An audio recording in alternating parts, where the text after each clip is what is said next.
Hello and welcome. This is Grant Hughes of Grant Hughes Investigates on YouTube. This channel evaluates all aspects of true crime. As you are aware, videos and live streams in this genre often discuss elements of crime that may be disturbing to some viewers. If necessary, take the precautions needed to avoid these feelings. Factual information related to cases is the key to fostering rational true crime discussions. Fortunately, you will find that here. Please hit the like button only once, share the video, and subscribe if you like my content. Thank you very much for watching.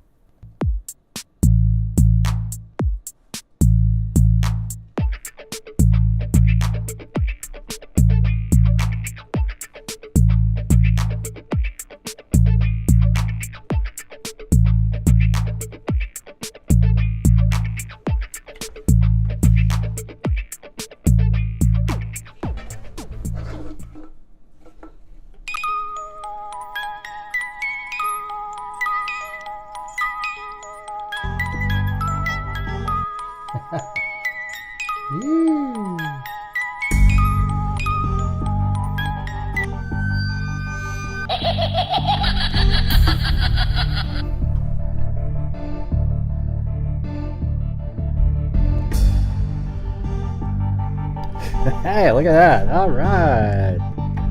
The gray zone.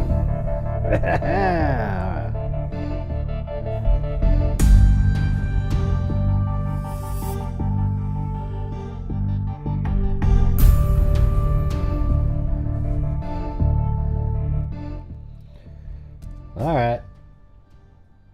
Anyways, I guess tonight's show will just be like, I don't know, whatever the hell you guys want to talk about regarding, I don't know, I thought people want to still kind of talk about some of the stuff in the documents that are out there. There's so much crap in there. In the Madeline Soto case, or you can talk about anything. You know? Fire out a super chat if you want and put a question in there where you can start talking about it. There was also a shooting in Michigan where 8 people were shot. 3 are in critical condition. Some rando just walked up to a water slide park and just kind of, like, not even that, it's just sort of a flat on the ground park, and just sort of started shooting him. Then he got in his car and drove away. Just casually, you know. Then he took his own life at his house before the cops got there, but, you know. What are these people?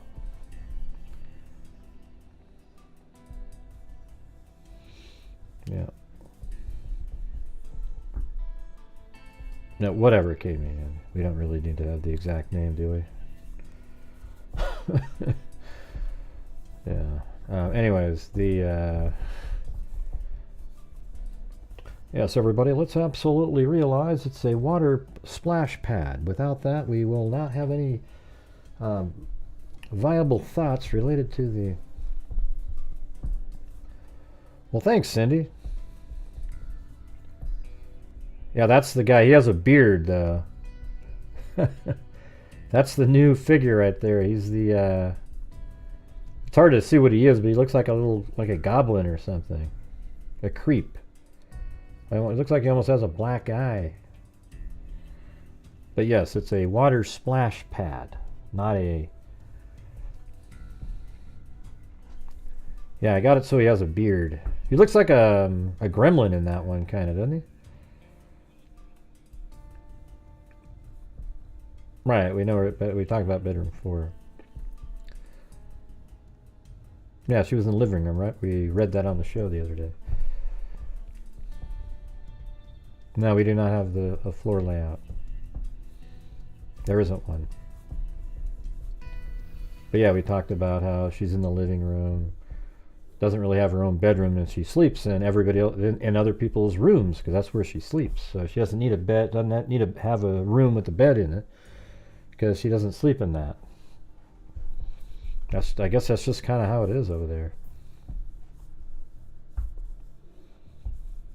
I mean, all of her family members knew that, hey, thanks Jessica Schubach, Cheryl, and look at that, Judy Grandstrand, gifted 5 memberships.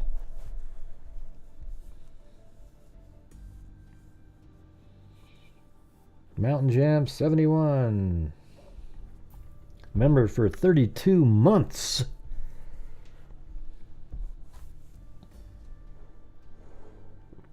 I think I need to move it over here more. Alrighty then. Yay for the new members, Kami said. That's it?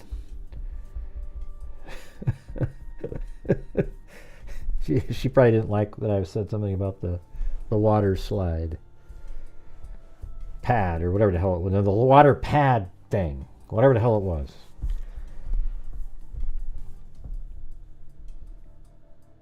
Yeah.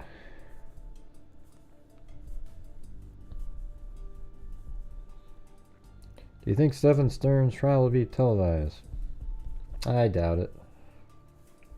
It's, you know, you're dealing with a juvenile. I mean, it's possible, you know.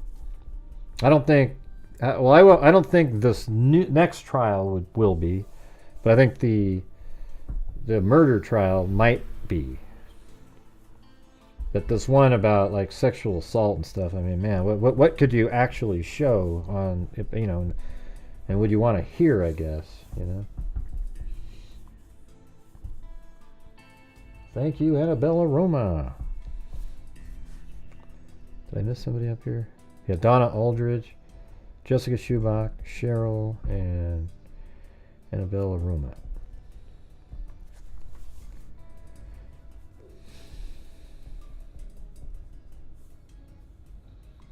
Yeah, like in the Madeline case, her friend said that she didn't like to go anywhere alone, something of that nature. The grandmother said she can't sleep alone. The mother said she can't sleep alone, and Stefan said they can't sleep alone. So it sounds like it's not just the parent saying that; it's other people say she can't sleep alone. So, you know, keeping that in mind, and you have this family that's been, you know, these people lived together for 7 years, and maybe there was trust built up. And although it sounds weird for everybody else, yeah.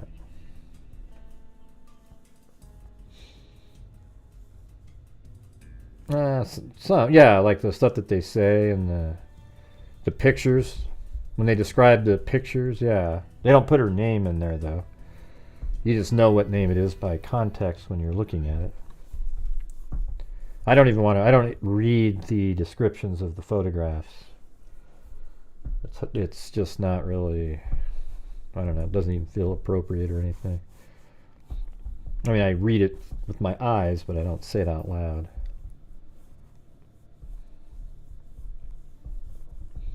Oh, I don't know. She's probably always been like that, Karen. I know how you guys always like to twist it back to your theory, you know. Yeah. If you can show me where it says she started needing to sleep on her own at the age of 8, let me know. But if it's not, then, you know, you're just making something up. Thank you, Kami. With her awesome decal there.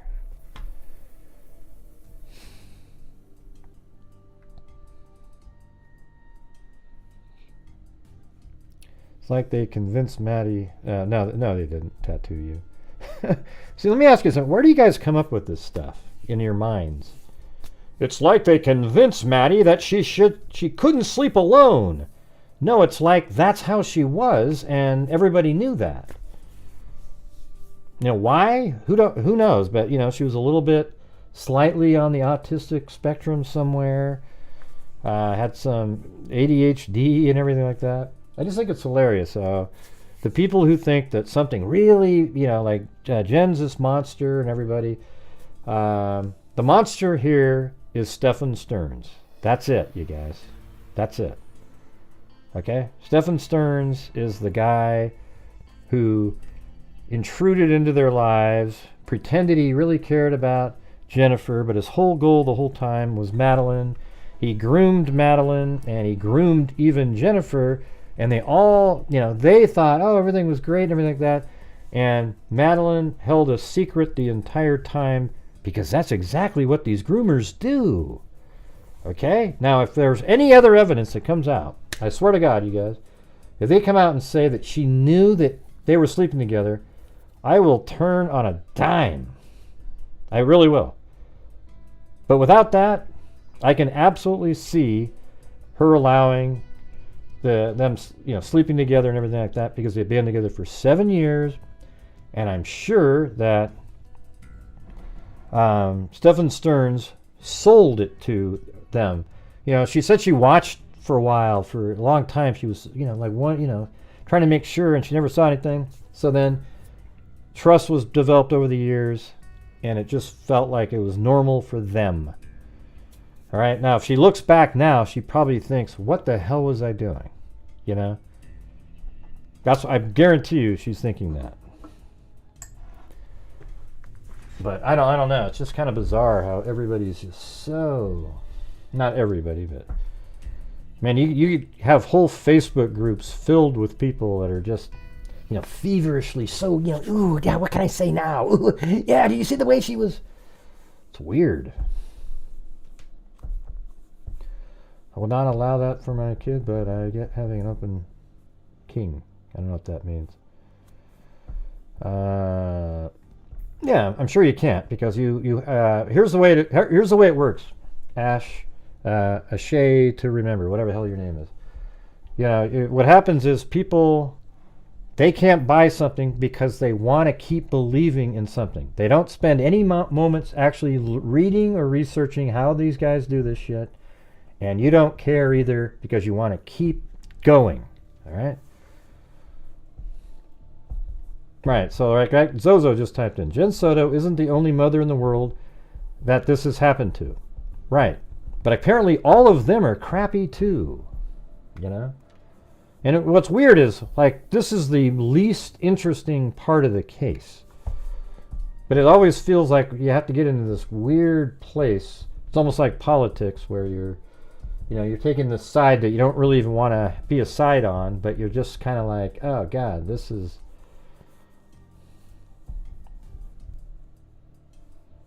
Didn't she sew her... What does that mean? Didn't she sew her daughter's laundry? I have no idea what that means. Let's see. Look at, no normal mother will let her boyfriend a long ex-boyfriend. What does that even mean? Boyfriend laid along. Man, I'm just struggling here, you guys. I'm trying to read some of these text messages, really trying hard.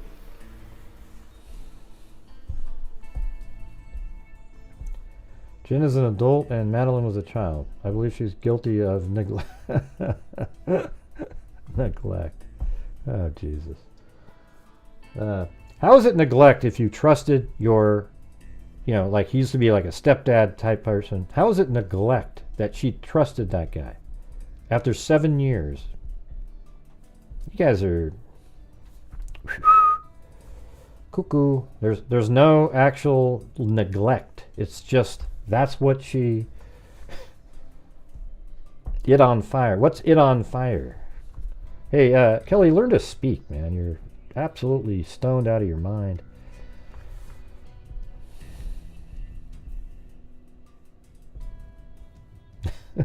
Are you singing a song, Richard Watts? I don't smoke anything. This is just fake smoke blowing around in the air here. I can turn it off. You want me to turn it off like that? All right, you guys. Now I'm absolutely unstoned. Right. Yeah, me too, Zozo. I wish this was real smoke here. You poser! What a loser. Let's see. No, keep the smoke. Yeah, I like the smoke in there. It's kind of fun.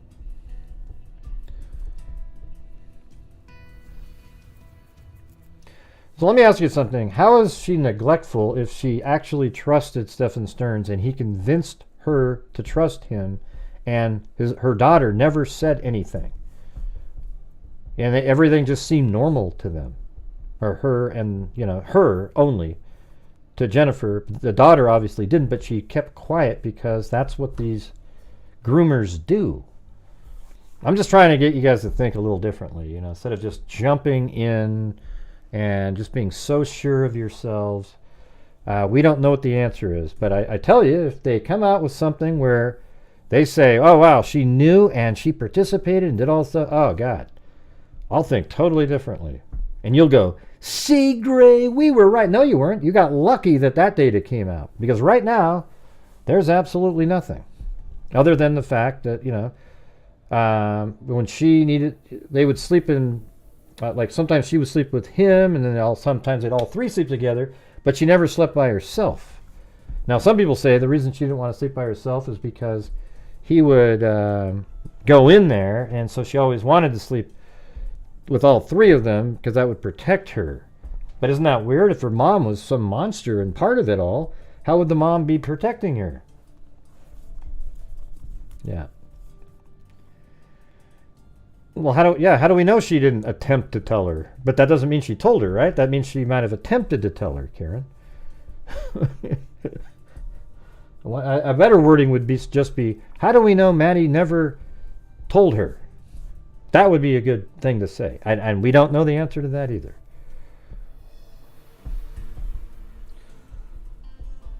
Yeah, I'm having this conversation again, knowing full well that there'll be almost no super chats or anything like that on this show, because that's how it is.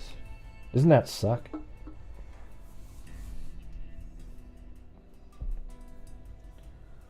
Yeah, the school had something where you could wear shorts, and then you have to dress a certain way. I didn't see that it had its own dress code there, but I mean, it had a dress code, but not like you had to wear a uniform. So maybe she thought, oh, she's going to wear the black shorts and the... And how do we know this? How do we know that Jennifer didn't set up Maddie's clothes for the next day?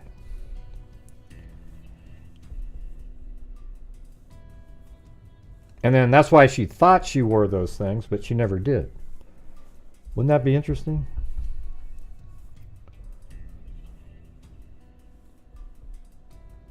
Who cares if she said the we thing? No, the part about we, she goes, yeah, we dropped her off at school, you know, the family unit we. Then she said, yeah, he's the one that dropped her off. She said it in both interviews. She absolutely said that. And then later she did say she saw her at 8:15 in the morning, but now it turns out that Stephen Stearns actually came back to the house around 8:20 and was making sounds in the kitchen, and she just kind of assumed that was her, so then stated, yeah, I saw her getting ready. You know, when it was really just she heard her getting ready. She probably didn't want to admit that she was still in bed and not getting up yet. Doesn't that make more sense? Yeah, there you go, Zozo. So maybe it was something like that. I was just thinking about that. How would she have known? She goes, yeah, no, I left out the, you know, maybe in her mind, the black shorts. And I'm going to have to drink some of my Coors Light with the olives in it again tonight, you guys.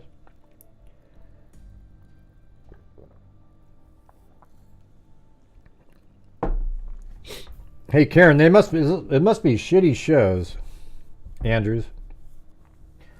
Karen Andrews. When I'm just sitting here and I don't agree at all that she should be, right now, given what we know, would be criminally charged with anything.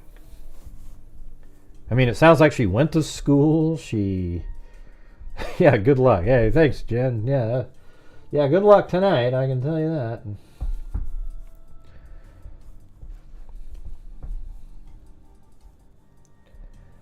Jen's sister saw the video of what she thought was Maddie. The girl was wearing black shorts. Oh, hey, that's a good point there. Oh, that's a really good point. Okay. Yeah. All right. There you go. That answers that question. I gotta go listen to that again. But yeah, like the girl that was waiting had like a green hoodie and black shorts, something like that. Is that right? I'm gonna have to listen to that again, but I think that makes absolute sense, because when she was talking, she was like referring to what people saw. Well, I don't know. Was it the same night when people saw the... You know, because on the 26th at night, that's when she said that. Was that the same day when the officer told the I guess I could try to go find that somewhere.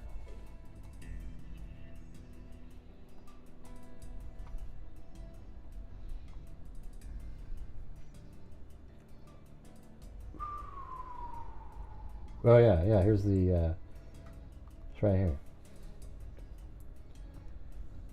A mile away. So, just preparing your, I'm just preparing you for future, start stretching down. That's the 27th. Because it's happened. But I don't know if that's the right date. It should be though.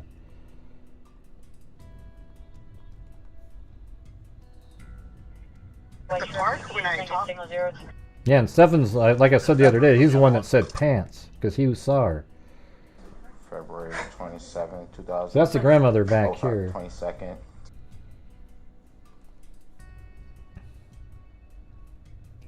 a mile away. So, just preparing your...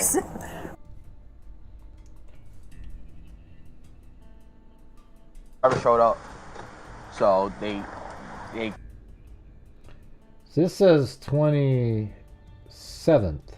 Oh, that's right. This is that time, right, where you go back 7 hours. So this is you go back 5 hours on this. That's right. So this is 12:43. You go back to, it's actually 7:43. Let's see. Oops, don't know how to send super chats. You just sent one. Or something. I agree with you, Gray. Jen is just naive. Most of the followers seem uneducated. Well, I don't, I mean, I'm sure they're educated people. They just aren't educated on, if you go read about it. I mean, maybe we could try to do that tonight. Go try to find some article on the strategy of these guys, and you'll see, wow, it's almost exactly what we see here. All right, so this is 7:43 on the 26th p.m. Right. So let's see what this next one is. he's just trying to figure out where he want to go. Okay, this one is, so this is right around He's just midnight, trying to figure out where he want to go. I'm trying to find the one with the girl sitting outside, because she was told.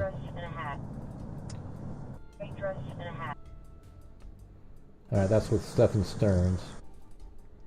Maybe it's this one. That's right, I think it's this one when they're inside the church. And this is at, so 3:33. This is going to be at 10:33 p.m. on the 26th. So the next day, on the 27th, is when she was doing the interviews on the news. So let's see what's said here. So it's possible that she came here and sat in the parking lot for a while. It's blurry video, but it looks like a child sitting right there, and she's sitting. The people here said that they were adamant they seen her on the property, but no, like I said, it's not really simple. And look at Karen giving you the clapping. Yay, yay, yay, Kimberly, yay, Kimberly. He'd been with them for 7 years. He would still come visit. They treated him like he was a family member. Okay. It's a blurry video, and I don't see her getting into anybody's car in the video. I see her sitting on property for give or take 10 minutes, and then walking off property. I don't know which way she went from there. Around, like, I would say, is there any way I can see this? Sitting on property for give or take 10 minutes, and yeah, to me, it doesn't seem as weird as it does to you, because you don't understand the dynamic that these predators have with the mothers and the children. That's an honest-to-God truth. You don't have any idea. Go look it up, read about it, and see what they say, and see if it maybe jogs your memory. I know that you're a better mom and everything than everybody else, but maybe check that out. Like I said, it's a blurry video, and I don't see her getting into anybody's car in the video. I see her sitting on property for give or take 10 minutes, and then walking off property. I don't know which way she went from there. Around, like, I would say, is there any way I can see something? It's really blurry. It's like there's no possible way. You can ask them to see if they could allow you to see the video. I can't really grant that for you, and just have them see if they have them. But yeah, I had her sitting there, and then she walked right off property. I talked to Zozo about a story that she has in her family story that's almost exactly the same, really. I mean, not the sleeping in the bed at the house, but I'm gonna send that to my detectives, see what they can do with that, and get more video. Cameras like that show the bridge or anything? No. Yeah. see, Karen's in the chat waiting for somebody to make comments that she can agree with. That over there, It's just wild. We have cameras. Jesus, So you guys are too much. Yeah, look, yeah, Urbana. So try to contact them and see if we can get those videos as well. But I don't think he's saying what she was wearing. Maybe in here. Let's see.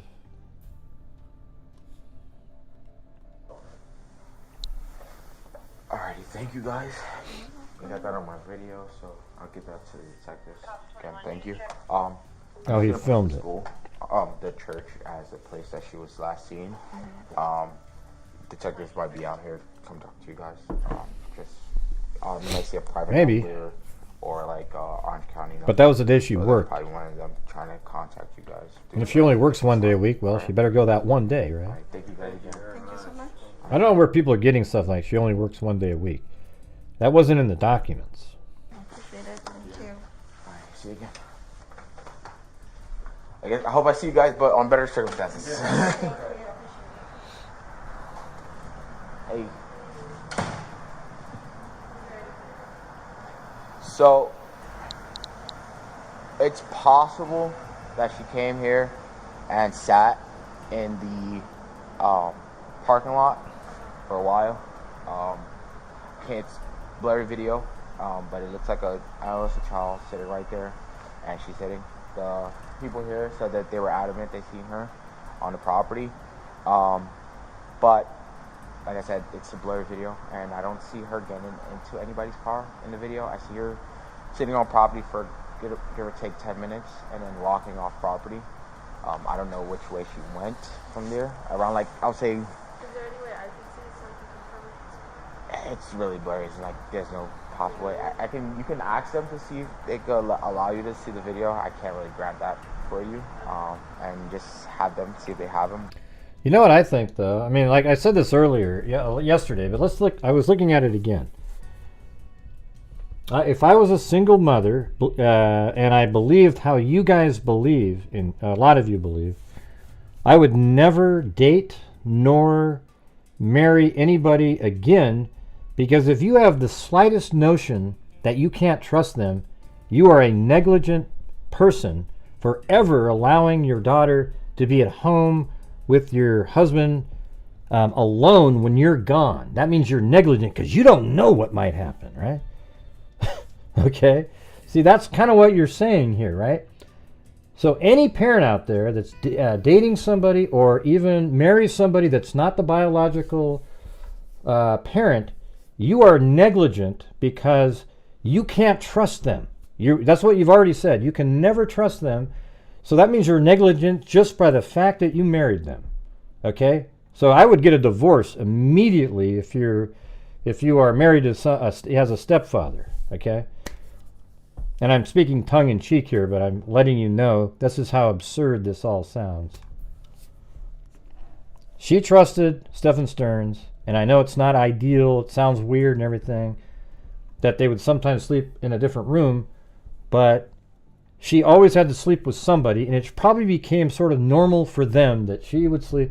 And Stephen Stearns took advantage of that. But you kind of wonder if, I mean, whoever said that up above, maybe it's true that Stephen Stearns at one point made her feel like she needs to sleep with somebody, or he just got really fortunate for his, the things that he was going to try to do in the future. Does that make sense to everybody, though? I mean, what I just said, right? If you have a stepdad at home, you married somebody that's a stepdad to your kids, and you ever leave the house with them still alone at home, you are being extremely negligent because they're going to be a predator. And they could be. You can't trust those guys.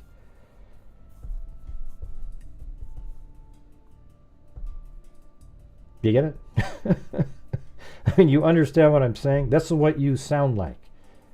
I know, I'm saying this just sarcastically because that is what you guys sound like. Is what I'm trying to say.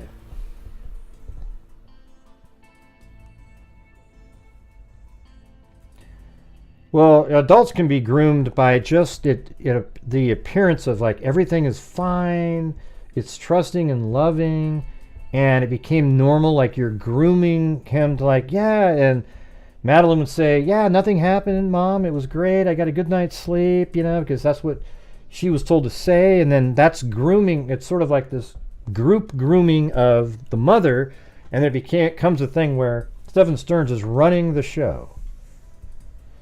Hey, you stay strike. I like saying it like that. Yeah.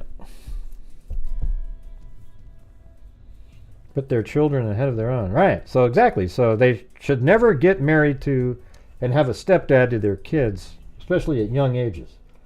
Absolutely don't do it, man. Like, you can never run into a store and leave the stepdad in the car with the stepkid, because who knows what will happen when you go into that store and they're still sitting in there. You might have to ask him questions. Hey, did he do anything? And I would say this, if you are that suspicious of your husband, then you should never have gotten married. That makes you, what do you call it? Oh yeah, I was going to call you today. Wait, is that? I don't know. I thought that was so-and-so. But yeah, you can call it if you want. Hold on a second. Let me say, what was I going to say? Yeah, it makes you negligent, because if you don't trust your husband and you ever allow your child, you're just risking a lot, man. You're risking a lot. Now, if you trust your husband, then, you know, that's different, right? Because you trusted them. That doesn't make you negligent. It means you trusted them as a person. But if you actually think that you can't trust your husband, man, you got to get that divorce right away. Or, I mean, the thing that bothered me yesterday was the comment about, what was it? Oh yeah, if you go on a trip and you're the mom, you have to send the child to the biological father while you're gone. What? That's crazy. Does everybody agree with that? I mean, honestly, if you had a husband and you guys have been with each other for 7 years and you're, you know, everything's awesome, you go on trips together, etc., and then you have to fly out of town, you would actually send your daughter to the biological parent while you're gone? And how do you think that would make him feel? Well, why are you sending him away? Well, I just, you know, sorry, I just can't trust you while I'm gone. You might do something to my child. Okay, see you later. I'm filing for divorce tomorrow. This is where I'm going. I'm trying to let you think about what this sounds like to a guy out there. It's crazy. All right, so let me, maybe I will do the phone numbers. I got to go back to let me get the number though. I got to put it on the other screen.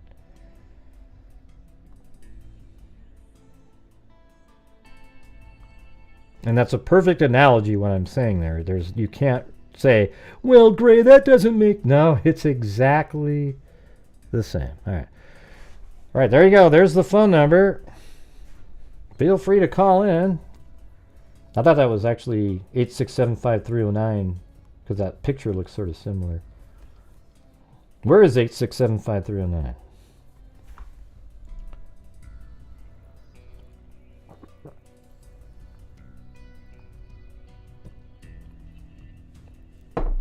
I know it is for you, Kimberly. I'm disappointed in you. I think you are extremely naive. Yeah. I think you're... See, what she's saying, what everybody's reading this, I'm trying to show you what it sounds like on the other side. It's disappointing, you can't see. It's weird. Some things are just not right and should raise the alarm bells. A grown man should not be sleeping alone with a prepubescent young child by. Okay, yeah. Good for you. We get it. It's not normal. Okay, I've said that 50,000 times now. Hello, this is Gray. Hey, Gray. Is it repeating or is it normal? It sounds kind of normal, yeah. Okay, all right. Well, I just wanted to say I agree with you about Jen. I mean, my name's Jen too. I'm the good Jen, but I think that she was just naive and stupid, and she fell into kind of a bad situation because she was probably lonely. I don't know. Also, I grew up in a bad situation where I didn't tell anybody anything until I was in my 20s. So I feel for Madeline, and like I follow this case a little bit more closely because when you're in that situation, you don't know and you don't say anything because you're afraid. So I just feel for her. Yeah. In that way.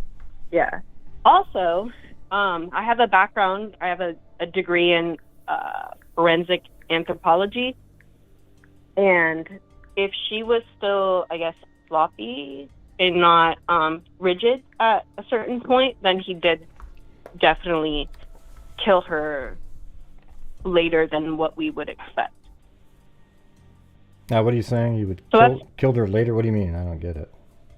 Like, he killed her probably earlier in the morning, 4 to 5 a.m., 6 a.m., because, like, you become rigid after a certain amount of time. Well, yeah, I did a whole video on it today. Did you watch the video? Yeah, I know. I watched it. Okay. You know, here and there. I've got my. Well, I mean, but you're just repeating here. exactly what was in the video. Yeah, we had the, you know, there's I'm just telling you, rigor mortis. You're right. Yeah. Yeah, the rigor mortis. You're right. Like she was dead later than what people think. It wasn't in the middle of the night. It was early morning. Well, it could be. I think if you do the math on it and you go 6 to 8 hours, and she's seen at 9:40, it could be. It could actually be 1:30 to 3:30 in the morning, but that's just like pure luck that you're right on the edge of that, and she's still limp. So, I think it's more likely that's just kind of later, like 3:30, 4, 5, whatever. You know. I would say around 4 a.m. Yeah. I mean, but I don't know. I don't know the specific details. I mean, recently I had a cat die in my, closet, and it went rigid pretty fast. But in the heat, it does go faster. So yeah. Like I said, I have a background. What about if you're a young person?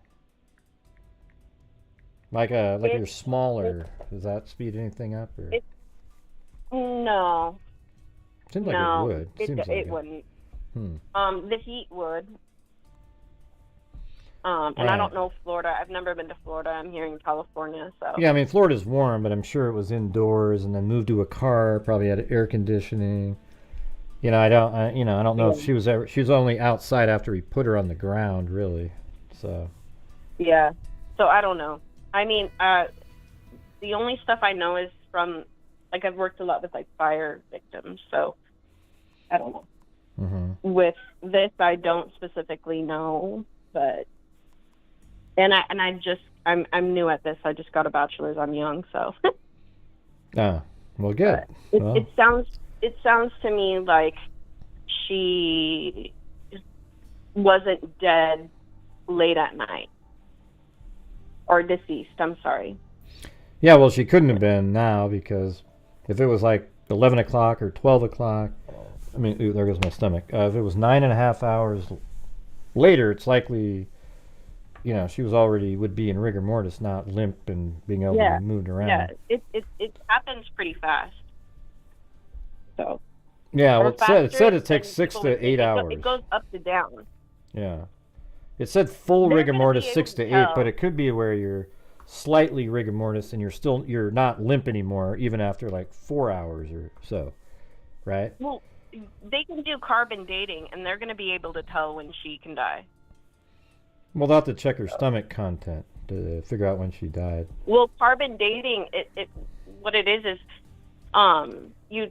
they take some of your cells, and it basically when the rigor mortis starts, you can tell. Like, basically, they're going to be able to tell. I can explain it right now. Well, I mean, she was found like way later on the 1st, I think.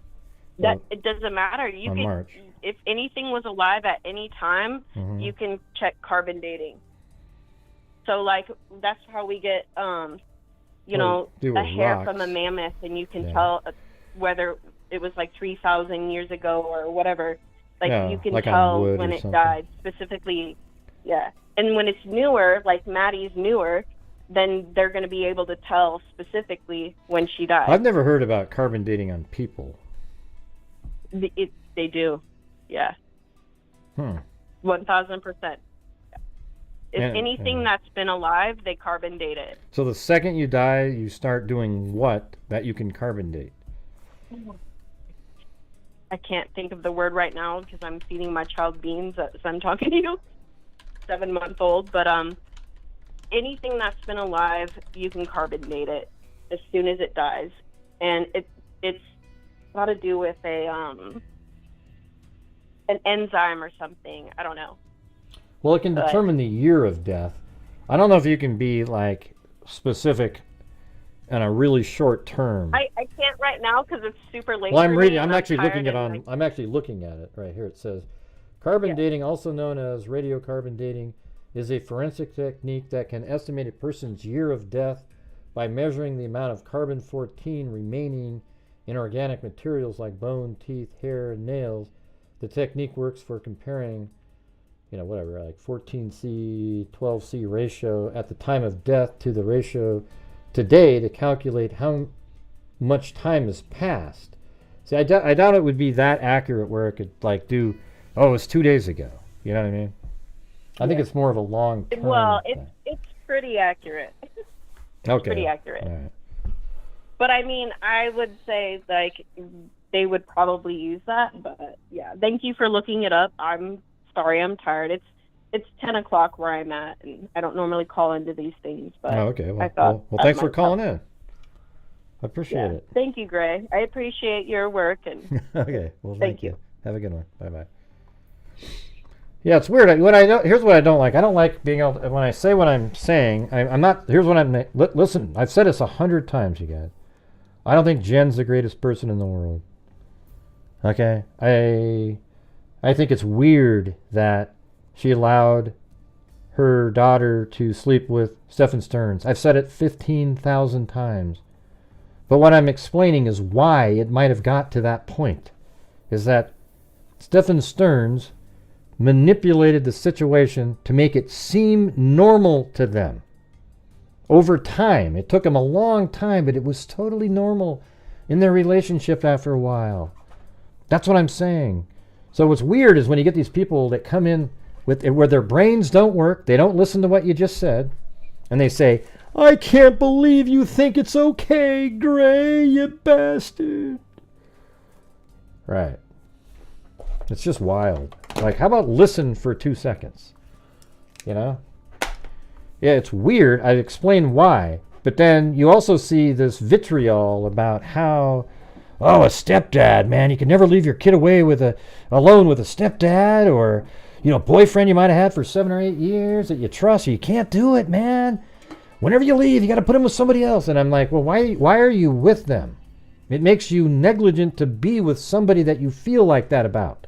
Don't you agree with that? I would think that you'd want to be with somebody that you trust with your child's life even, that they'll protect them. And if you don't feel that way, you are absolutely a negligent person by even having that person being part of your life. Right?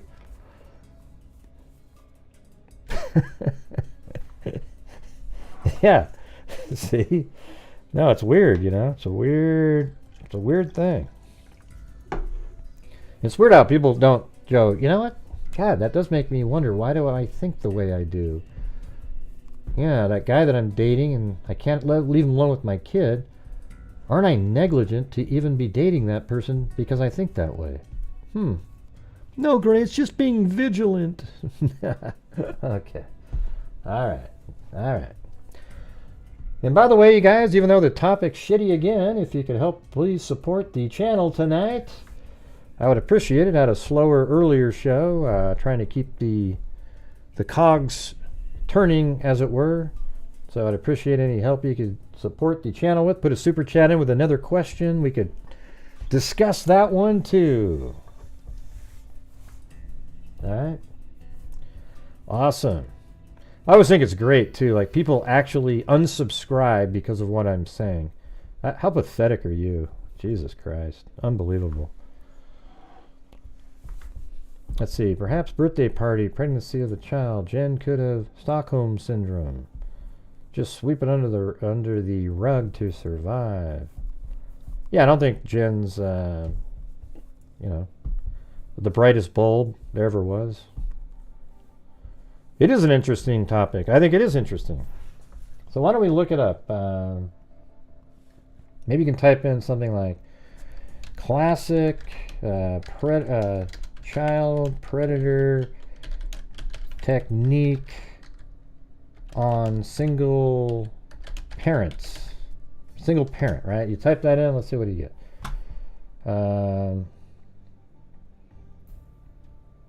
See right here, this is just well, you can't see it, but it says right here, sexual predator often prey on single mother. I mean, the first one out of the gate, it's like grooming and red flag behaviors. Grooming allows offender to slowly overcome natural boundaries long before sexual abuse occurs. On the surface, grooming a child can look like a close relationship between the offending adult, the targeted child, and potentially the child's caregivers. The grooming process is often misleading because the offender may be well known or highly regarded in the community. As a result, it's easy to trust them. Targeting, it says, perpetrators may target and exploit a child's perceived vulnerabilities, including emotionally neediness, isolation, neglect, a chaotic home life, or lack of parental oversight, etc. Maybe there's some of that here. Thanks, Layla. Gaining a child caregiver's trust. Perpetrators work to gain the trust of parents. Listen to that. Caregivers to lower suspicion and gain access to the child by providing seemingly warm yet calculated attention support. The perpetrators gain the child's trust by gathering information about the child, getting to know their needs, and finding ways to fill those needs. But look right up here, to gain the trust of the parent. Once the perpetrator begins to fill the child's needs, they may assume noticeably more importance in the child's life. Well, let's see. They may assume noticeably more importance in the child's life. Perpetrators utilize tactics such as gift giving. We know that the Tamagotchi, all that crap he was doing. Flattery, gifting money, and meeting other basic needs. Tactics may also include increased attention, affection towards the target child. Isolating the child. The perpetrator uses isolation tactics to reinforce their relationship with the child by creating situations in which they are alone together. Babysitting, one-on-one, coaching, special trips. The perpetrator may reinforce the relationship with the child by cultivating a sense that they love and understand the child in a way that others, even their parents, cannot. The adult can start to tell the child that no one cares for them the way they do, not even their parents. You see how this is like, can't you picture this right here?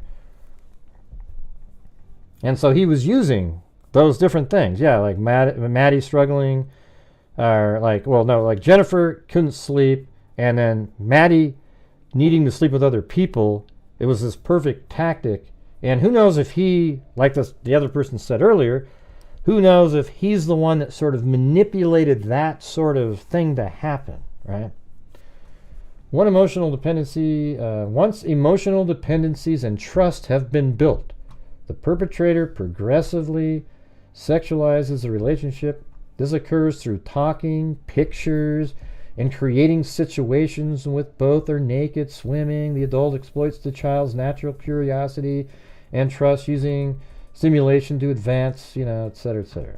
And then it says, once sexual abuse is occurring, perpetrators commonly use secrecy, blame, and threats to maintain the child's participation and continued silence. Probably had those photos every once in a while. Hey, I've got this, you don't want to say anything. I wouldn't want to have to show your mom these pictures, right?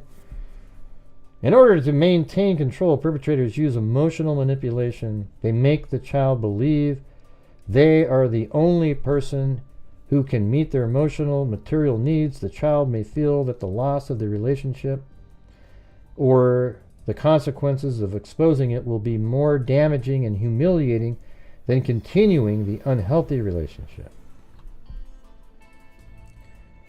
So anyways, what do you guys think about that after you heard that?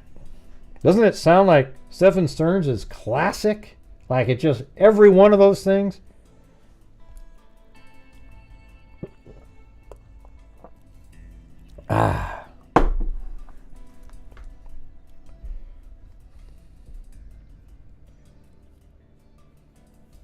Stephen probably told Maddie that her mom would get mad at her and kick her out. Exactly. Yeah.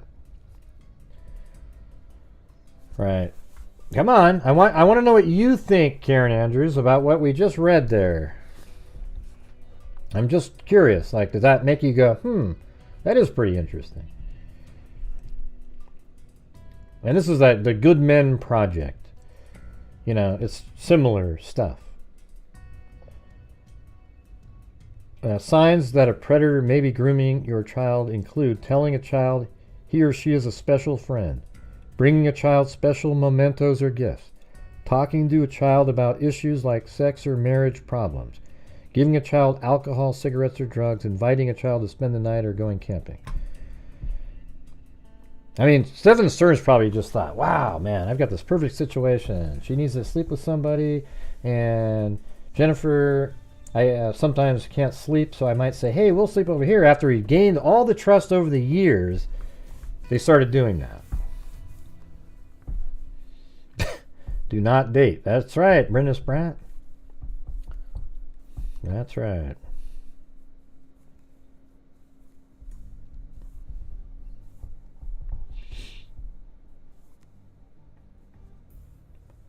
For single moms to... That's why it's recommended by Dr. Phil for single moms not to date. Okay. I see what you're saying. Yeah, well, there you go. But see, isn't that sad? That you can never trust somebody ever again. Why would I look that up? Little puppy paws. Let's see. Debbie said, sorry about that, but my abuser told me that God forgave us both. That was his way of reminding me I was to blame for this shit. Oh, that sucked, Debbie. Jeez. I'm not trying to, I hope this isn't, I'm not doing this thing. This is true crime here. We don't do the triggering stuff. If you feel like you can't talk about the topic, you should probably just go do something else.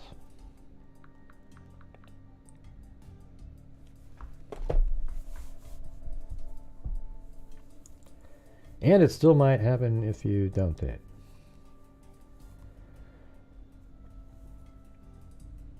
Yeah.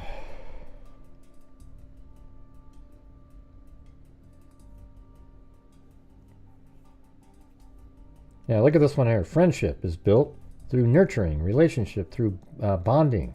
The adult will usually give the child gifts, take them on special outings, and show them a lot of attention.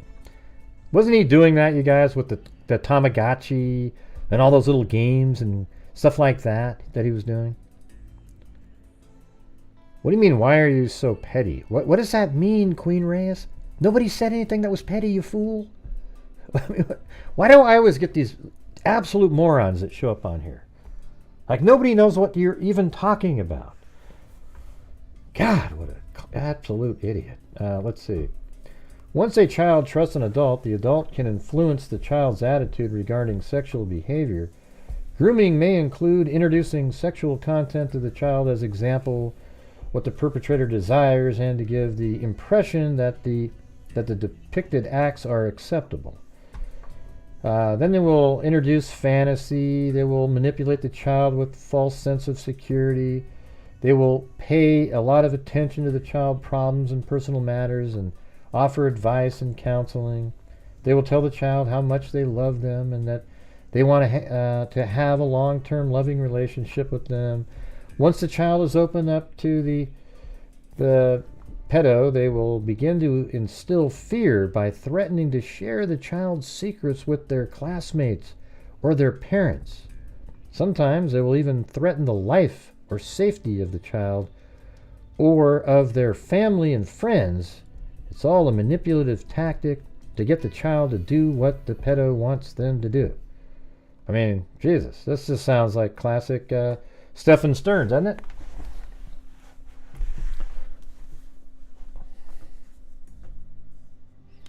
Gray, you're not a mother.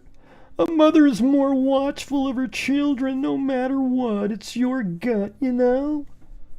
Right. Well, I'm just telling you, Debbie, I wouldn't date, if you have a single child, never date again. Okay?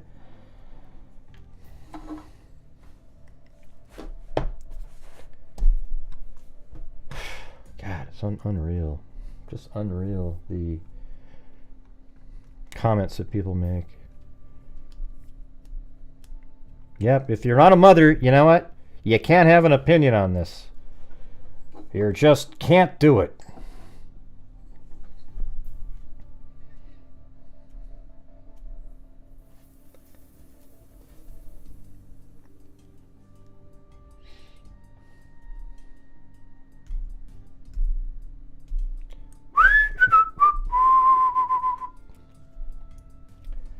Well, who's got another question you can put in a super chat? You guys, we got to get going here. Dead as a doornail, yet again. There are fathers that are very protective. And the reason I try to raise the funds on the channel every single night, you guys, is because I actually donate a huge portion of my income. And I need to make an income myself on the show, all right? So that's what I try to do. It's sort of odd that I have to talk about it and bring it up. I've been groomed. I would have sworn I was too smart for that. That humbled me. I still think I should have done better. Despite I was the only one hurt, I also think Jen should have done better. Yeah. Yeah, she should have done better, you know? I just don't think she's some sort of like evil person that needs to be thrown in prison for years. You're my mummy? What? I don't get it.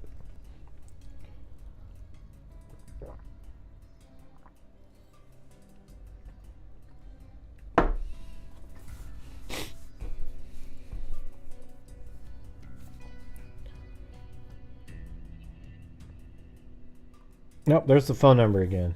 Anybody wants to call in?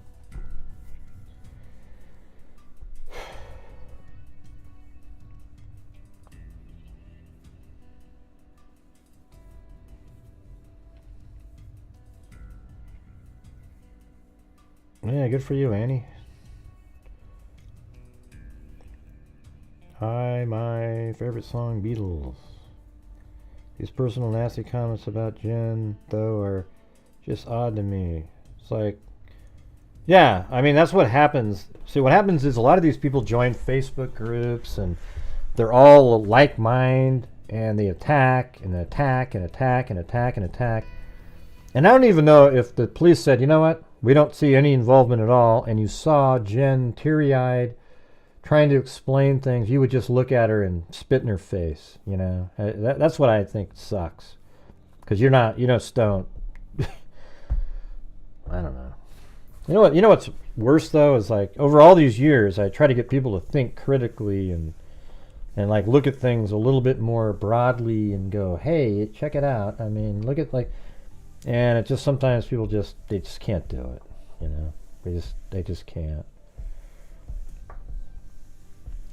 Boy, Queen Reyes, you're so smart. We're all here for you. What do you have to say, Queen Reyes? You're so interesting. Please. Can you just make a nice comment or something? Just something. You're so interesting.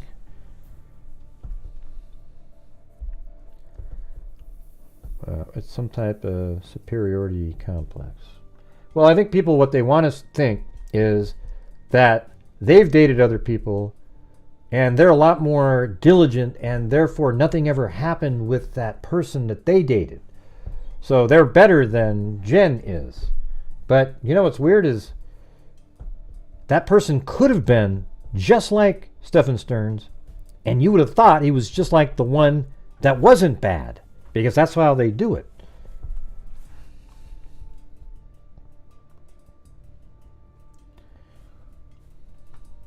It's fake whining, Queen Reyes. It's an imitation of people who whine. Do you understand that? You sound almost like a little dense. I gotta be honest with you. How do the interviews affect your opinions? What interviews?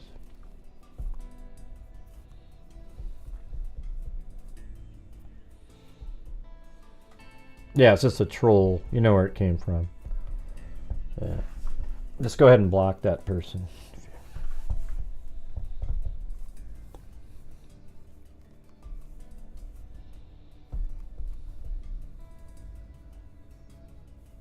And goodbye. Didn't make kids, too scared. What? You were too scared to have kids for what reason?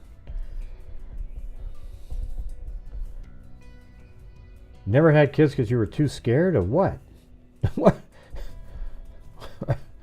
I'm trying to, I don't get it. I mean, so because somebody else might attack him at some point? Hope it wasn't regarding your husband. I mean. Oh, yeah. Yeah, those interviews. I thought you were talking about the interviews with Stephen Stearns and Jennifer. Yeah, those interviews. That was a long time ago.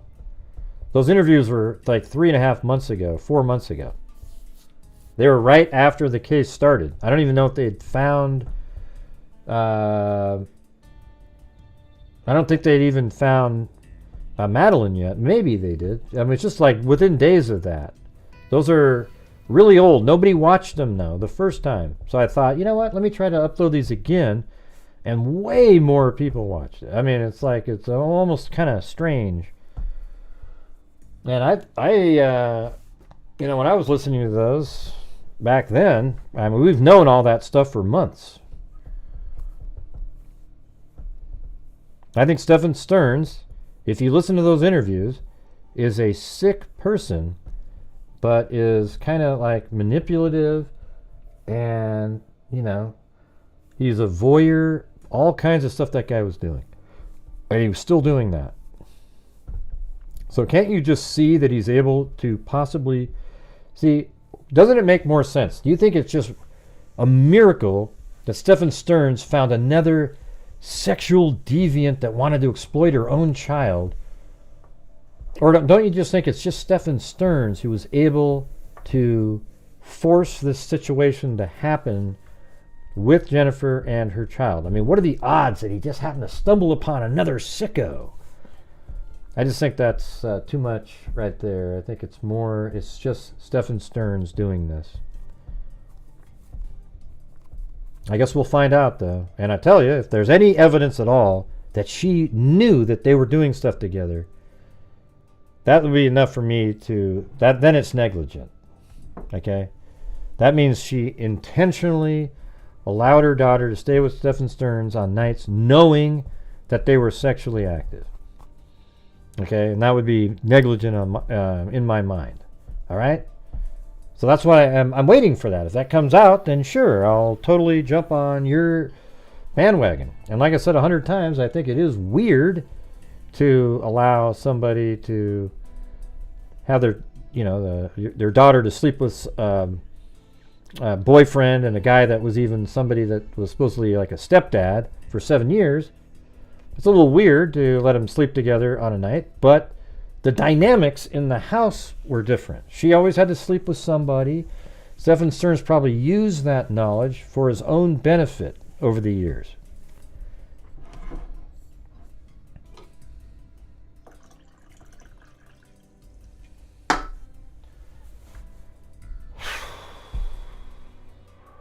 Man, these late shows, they're not worth it, man. They're just...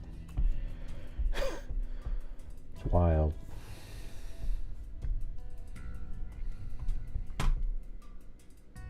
We're not even like a 20% of a, You know, I'm on here. I've already been on here for like, let's see, over an hour, and it's just the attitudes of people, everything. Just whew.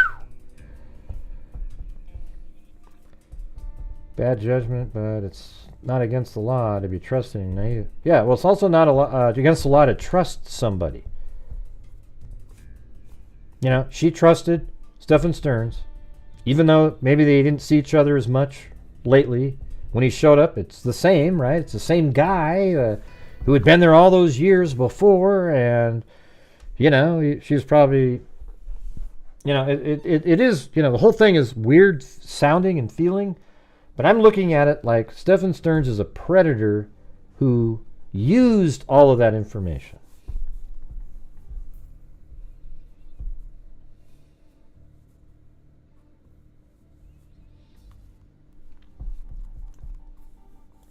I'm going to have to throw myself in prison here just to try to reach the daily goal. We haven't even got there yet, if you can believe that. Well, cool, Nunya. A lot of people don't, but what's real mature, Debbie? What the hell are you talking about? You guys just type in stuff with no context at all. Nobody knows what the hell you're talking about.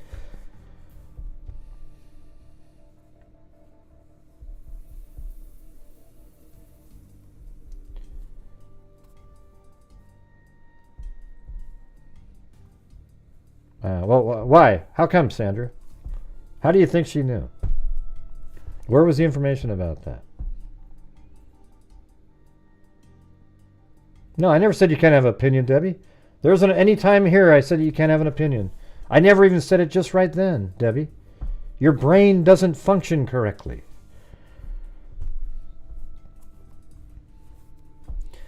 Well, anyways, see how mean Gray is to his subs. Yeah, well, how about you don't make idiotic comments like that? Well, you're saying we can't have an opinion. Who the hell said you couldn't have an opinion? That's ridiculous. When did I say that, everybody? Can you tell me when I said you can't have an opinion? Hey, thanks, Brennis Bratt. Oh, yep, there we go. I'm so mean. And I'm in jail now. Are you guys going to get me out of here?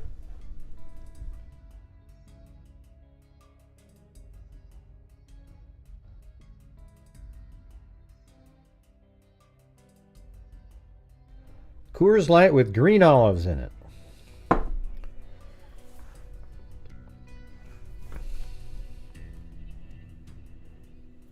Yeah, that's what I said. You should consider critical thinking.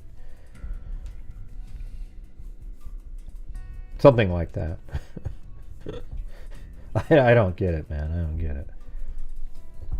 I want to know about Jen's mom and dad. I don't know. I'm not really that interested in that. Well, who's getting me out of here? What do you mean, why so mean, archive gig? You mean when somebody tells you you said something that you didn't say? I just don't have time for it anymore. You know, I'm just so tired of, you know, when people come in and they accuse you of saying something you didn't say. Like, everybody thinks that I think it's normal for a girl to sleep with a stepdad. I never said it's normal, okay? Never said it once. As a matter of fact, I think it's a little weird. I'm just trying to explain to you what's going on in this situation, how it may have came about, but you keep seeing people type it in, and I get so tired of it. And it's different. See, like when I go on somebody's panel and they invite me up there, we just have normal conversations. When I go on Court DV, it's nice and calm, and everybody's just normal talking about stuff, and we're going. When I'm on here, people think they can just type in whatever the hell they want to type in and have it just be blissfully cool and nice. It's really it's disheartening. You get the trolls that show up. You got people that purposely state what you say to try to sell a narrative to the rest of the little buddies. Yeah, I just don't like it. Thanks, Donna Aldridge and Timothy Cecil. The mom was groomed along with the daughter. Yeah. So you don't yell at me and call me a moron again. Oh, come on. You don't have to send me anything. I don't really think you're a moron. Okay? I mean, I'm just, it's like being at Thanksgiving dinner. You're sitting there and somebody says something. You go, oh, you're a moron. What the hell are you talking about? I don't really think that. Okay? So you don't have to send me anything to Debbie Starman. Oh, yeah. I'm almost out of jail. Let's see. So we got Jessica Miller out of jail for Grumpy Gray. Sherry Wilson and April Rain. Love you, Gray. I love you too. All right. Anyways, let's get the hell out of here.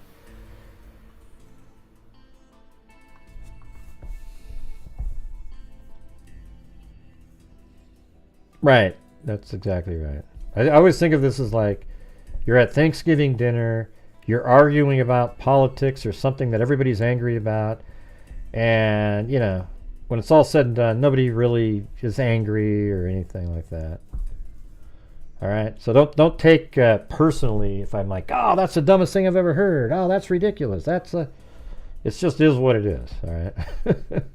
Okay? It just, you know, but don't say that I'm saying something when I didn't say it. Try to really listen to what I'm saying. I mean, how many times have I said, I think it's weird. However, I think Stephen Stearns created the whole situation and made it seem normal in that relationship. And you think, well, Jen should have thought of that. Well, that's what it's easy to say that, but that's what the grooming of the child and getting the parent to trust them is all about. That type of stuff right there. And I think that's what people are missing, is that, yes, it's weird. However, it wasn't weird to them in that little circle.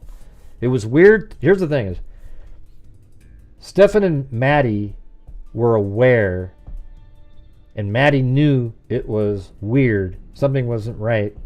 But she never told Jen, and they both sold to Jen that everything was normal for all those years. I bet you Jen is probably, I mean, so here's the thing. It's possible that you guys are all right and everything like that. I'm just erring on the side that Stephen Stearns is exactly the type of predator that you read about and is exactly one of those people. I think he easily could be one of those people. And it actually fits exactly what he is. What's going on in this case seems to fit perfectly with those. I mean, think about that day, right? I mean, she sleeps in till 9. He comes back and she's still in bed, you know. I can't remember if that's when the dog leash thing was, when he came back at 8:19. I think it was, which is sort of interesting. And she's still laying in bed there, and then she goes to her doctor's appointment, for God's sakes. You know, like, if your daughter dies, I don't give a damn who you are. You'll make up something, you know. But she goes to her doctor's appointment. Then she goes home. Then she even talks to Stephen Stearns, and she said, well, what happened? Because he must have said, well, we didn't go to McDonald's.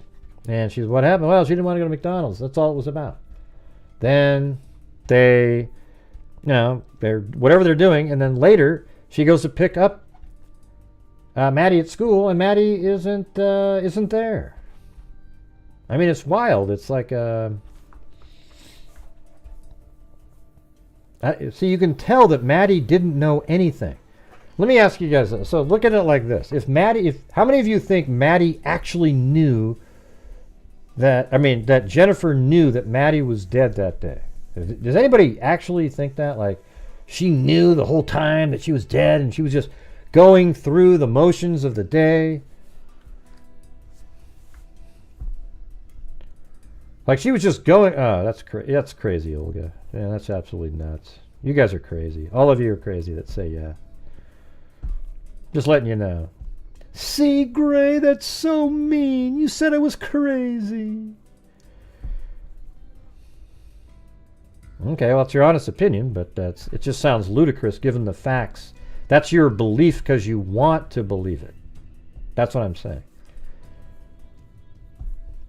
He made up McDonald's to get Maddie out of the house without Jen seeing her. Let me see. What are you trying to say there? He made up McDonald's. Wait, hold on.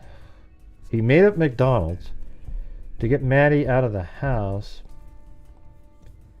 without Jen seeing her. Oh yeah, like he wanted to get up that early to take her to McDonald's. That's a good point. My question was, how many of you believe? Here, I'll do a poll on it. Let's do it.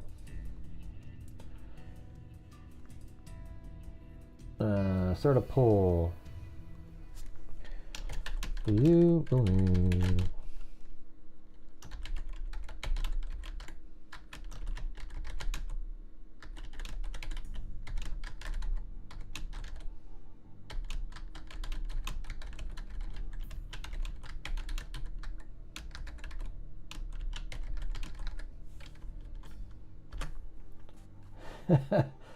Okay, I don't think I could be any more specific here.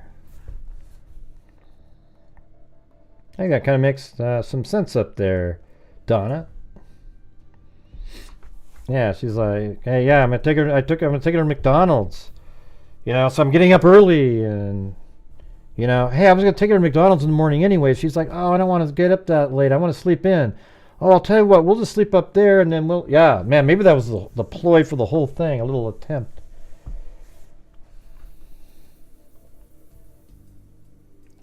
What does rough mean?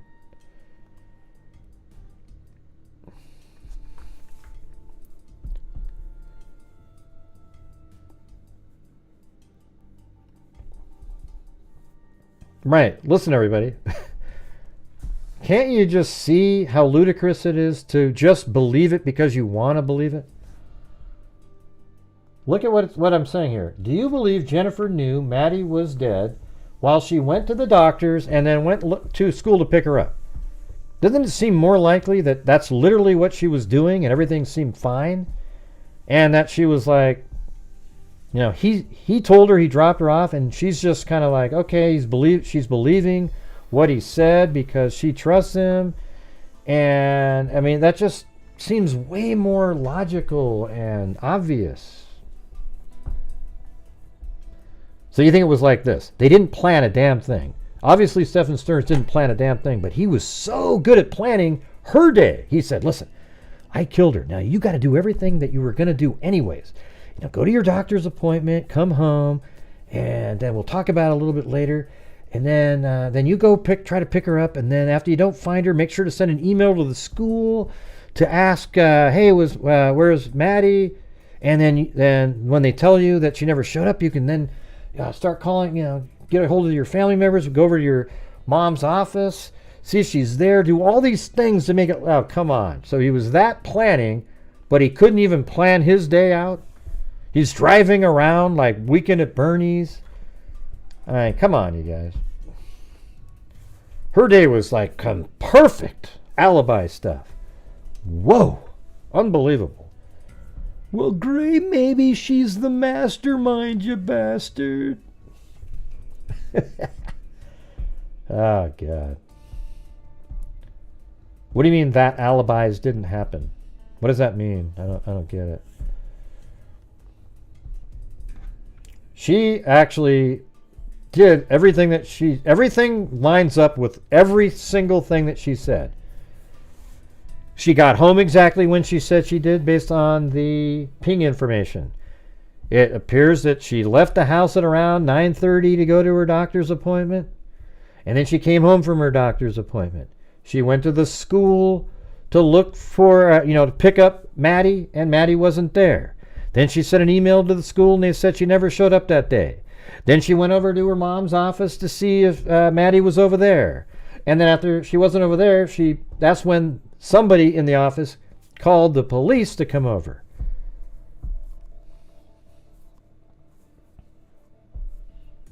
Thank you.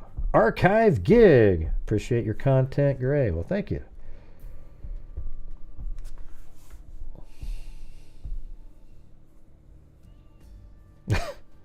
Jesus. Denial is a very strong coping mechanism, everybody. She was in denial and did all the things that day. Pretended she was going to pick her up, even though she knew she wasn't there. Then sent an email to somebody asking, here's the thing. That email, to me, is like 99% proof that she had no idea. Because you wouldn't need to put that into the story, a complexity like that. Just the fact that she showed up would be enough. To look for her, then went to her mom's office, that'd be enough. But she sent an email to a teacher asking where Maddie was. And she didn't go to school that day. There would be no reason to send that email for this whole story to take place. All right? It was the fact that she never showed up that day that sent the wheels in motion of, like, eventually people contacting the police.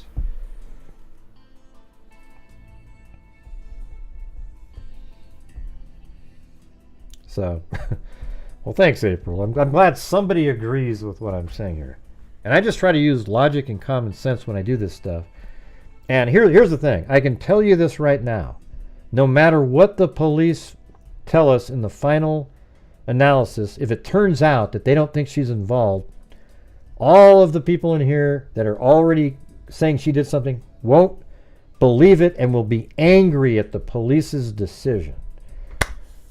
So it doesn't really matter. It's like you're talking about it, but it doesn't ever have an effect on anybody. Nobody changes their mind. Nobody...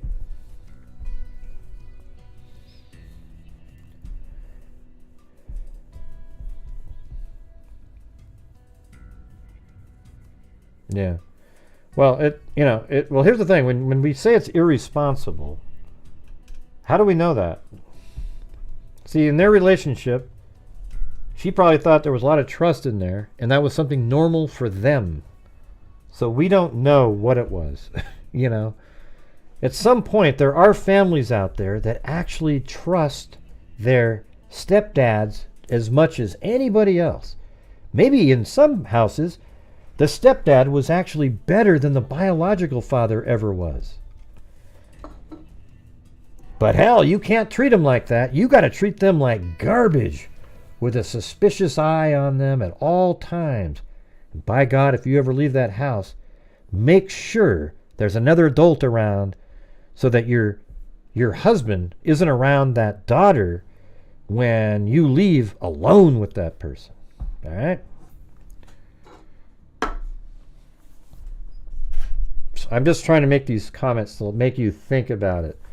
I do this a lot, This is, I do this, I have a bunch of these things that I talk about, and I want people to think outside of their comfort zone.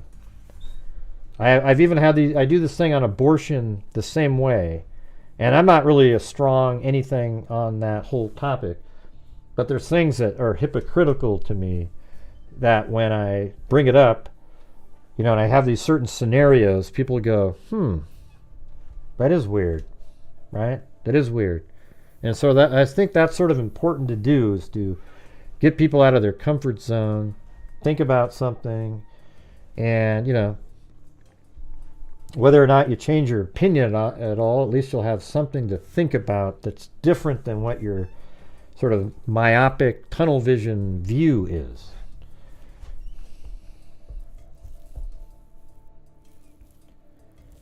Well, when, Brad? Like every single time? Like every single... I think it's like there's like 5% are bad, if it's even that. Well, I saw the coolest video the other day. It was so amazing. Like this one guy, he was a stepdad to this girl. And it must have been for a long time, because she wrote a letter to this stepdad. And, I'm getting chills because it made me sad watching it. And there's a video of him opening up this letter and he's reading it. And it was a letter asking him to adopt her so that she could have his name after all these years, because he was great. I bet they never, when the mom left the house in that situation, never went, God, I wonder what he's doing. What a sicko. Yeah. I know how to apologize when I'm wrong and learn from it, but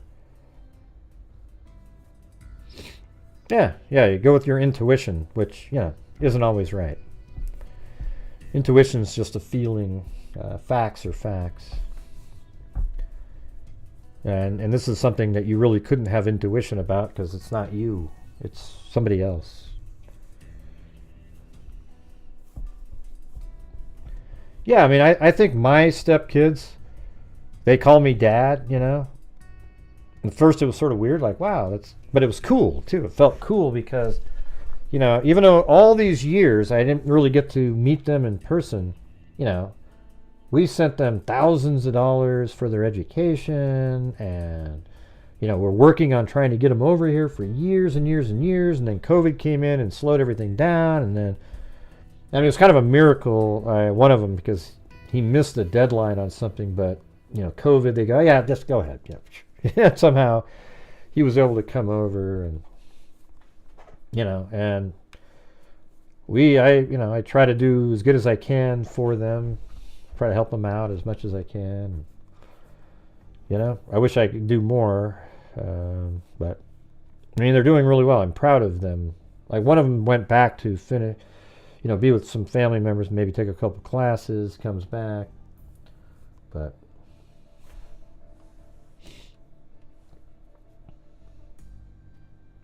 and the other one actually works at like an Albertsons, and he's the only employee that has stayed there the entire time he's been there. They think, oh my God, they're so lucky to have him, and they are. He works his ass off. But what we're doing on the side is, trying to get him into the plumbing apprenticeship. Oh my God, you get into that sucker, 2 years, $46 an hour. Right away, boom. You get 20-something while you're in the apprenticeship, which is pretty amazing itself. Hey, from Slab Town, this channel is fire. Thanks for all your work you put in. Very detail oriented. Well, thank you. People don't like I don't know. Sometimes I get frustrated on here, I do admit, but I try to, I still do shows every day. Still trucking along. Do you want? Let me do my. I'm going to do this. I'm going to do it right now. I'm risking it all. I'm going to do my abortion story. So I want you to think about it. This is what I always think about the hypocrisy thing, and I won't. There's no opinion or anything generated here, but the ones that are sitting here, think about this for a second. All right, here we go. I'm going to do it again. Just try to work through this in your mind. Don't think outside the box. Oh, thank you. Father's Day in about an hour. Here we go. Listen. If there was a lady that was, let's just say, 4.5 months pregnant, in time to have an abortion, she's walking down the street, and a mugger mugs that person and punches her in the stomach, steals her purse, runs away, and she loses the baby. Should the mugger get charged with the death of that infant? I mean, and ask yourself this: what angers you about that? When the mugger punches the person in the stomach and they lose the child, should the mugger get any charges for that? And you're saying yes. Now, how come? For the one saying yes, how come? Like, what is it? What are you angry about? Now answer that question. What are you angry about? Okay, a lot of yeses in here, a couple no's.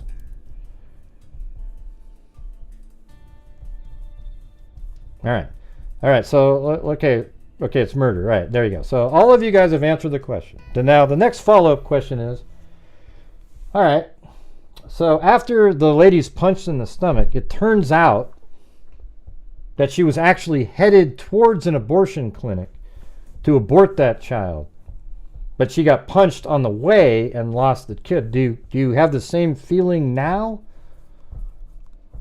For those of you who said yes above, do you have the same feeling now? She was actually headed towards an abortion clinic.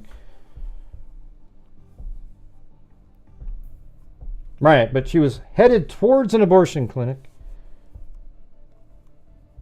Right, see, the thing is, I'm asking you the questions in order.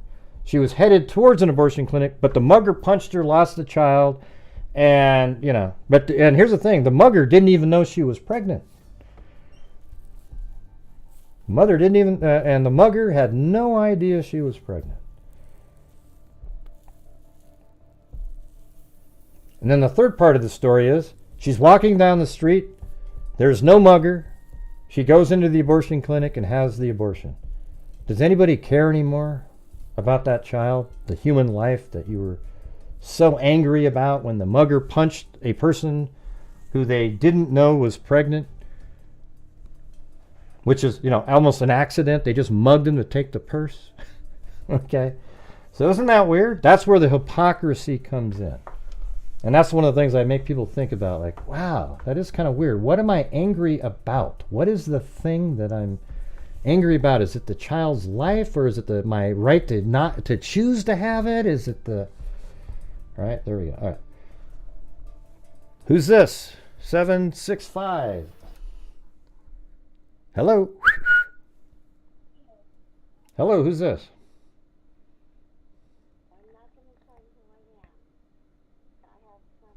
Say okay. Is it good or bad? Well, I want to explain something. Okay. I just want to tell you something. No, Alan's mother seems to have issues and everything. Whose mother? Alan's mother. Ellen? Who's Ellen? Who are you talking about? Said Madeline. Oh, Madeline. You just sounds like Ellen. Yeah. Like that. Okay. Okay, I'm sorry. I want to tell you one thing.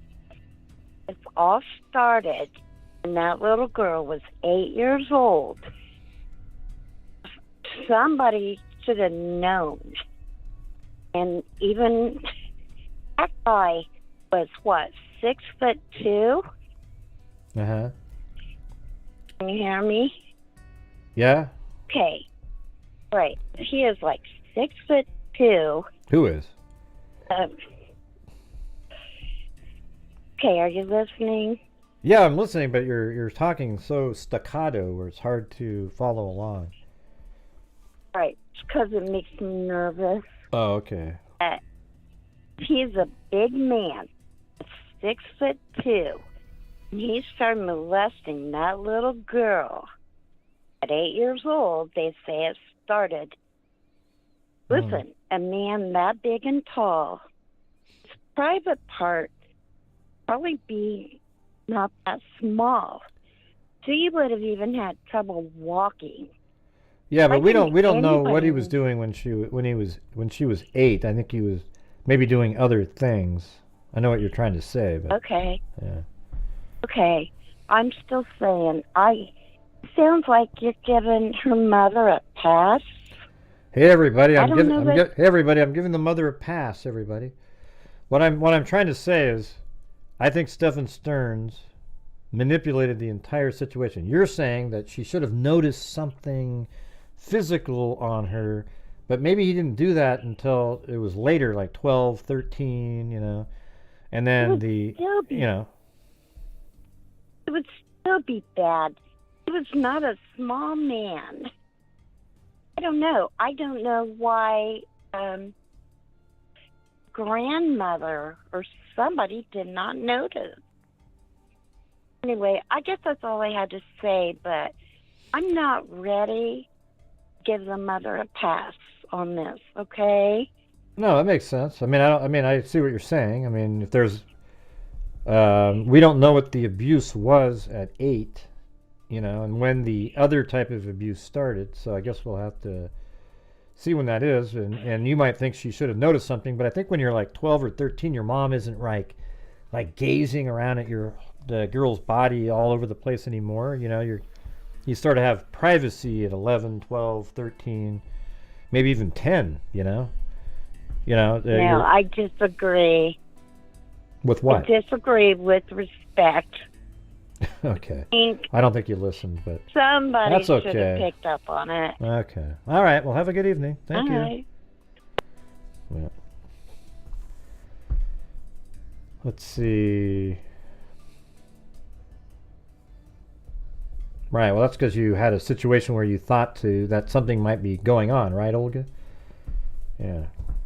I think you were probably in an unfortunate situation. That's the sister of Jen. Right here. But yeah, I had her sitting there, and then she walked right off the property. I'm trying to see, I'm gonna send that to my detectives, see what they could. Yeah, she told one friend that she really liked. One friend thought that she really cared about Stephen Stearns, and another friend said, "Oh, she thought he was creepy." You know, so it's like I don't know what's going on there. Hey, Baz B, look at that weirdo. I don't know. Anyways, I hope that question above was, mildly interesting. Somebody said, "Why are we talking about this?" Because I wanted to. That's why we talked about it for a minute. Because I wanted to. I wanted to show you what it's like when you think outside the box a little bit. Having to think through things like, why was I upset originally, but I don't care now that the lady went and had the abortion, but I cared when the mugger did it and didn't even know she was pregnant, but she knew she was pregnant and got rid of it, and then it sort of seems hypocritical. Hey, call that, I was just about to answer that number. Right as I was clicking the answer, you hung up. I'm talking about Stephen Stern's size and Maddie. I don't know what she was referring to. She was trying to make people visualize something that I don't think anybody really wants. I mean, it's sort of relevant, like, what she was trying to get at. Like, seems like it would have damaged. Hello, this is Gray. It's a different number. Hey, Gray. Hey, who's this? This is Amanda. Hello, Amanda. What's going on? I'm sitting here listening to your live. I guess I'm on in a few minutes. But I'm really getting exasperated by these callers. Nothing you can do about that, I suppose. But, I really was so... I was the one that had asked you about the interviews. Mm-hmm. And I really think that I'm so impressed by the insight that was offered up by these people just on their immediate recollect talking to you. And your questions were really good. I got criticized in there for not going... I got criticized in the comments because I didn't ask, like, hey, what kind of kinky sex were they having? They got angry. Like, what? Who asked that question? Who follows up on that kind of shit? It's a thin line, I mean, you want these details, but then what does that make? Yeah, I can understand how that would be frustrating for you. Or anybody that really wants to get to the bottom of trying to understand that, which is my whole point. These interviews, although now I'm learning they were older. Sorry, I'm a little square. I don't normally go online and follow anything, but I watch court TV, and I don't have cable. It's a station I get for free, and I'm just absolutely fascinated with the sociology of all of this. Always have been. But what I really appreciated about your interviews is that they, compounded by going online and having all this information be disseminated for people to truly understand nature versus nurture, what has to go on with the kid and his crazy mom, and Do you have something playing in the background? Or is that me? You. Oh, you're okay. You're playing this. I'll turn it off. I was wondering, is that from before or earlier in the show or a different video? Yeah, I had to go to the bathroom. Oh, geez.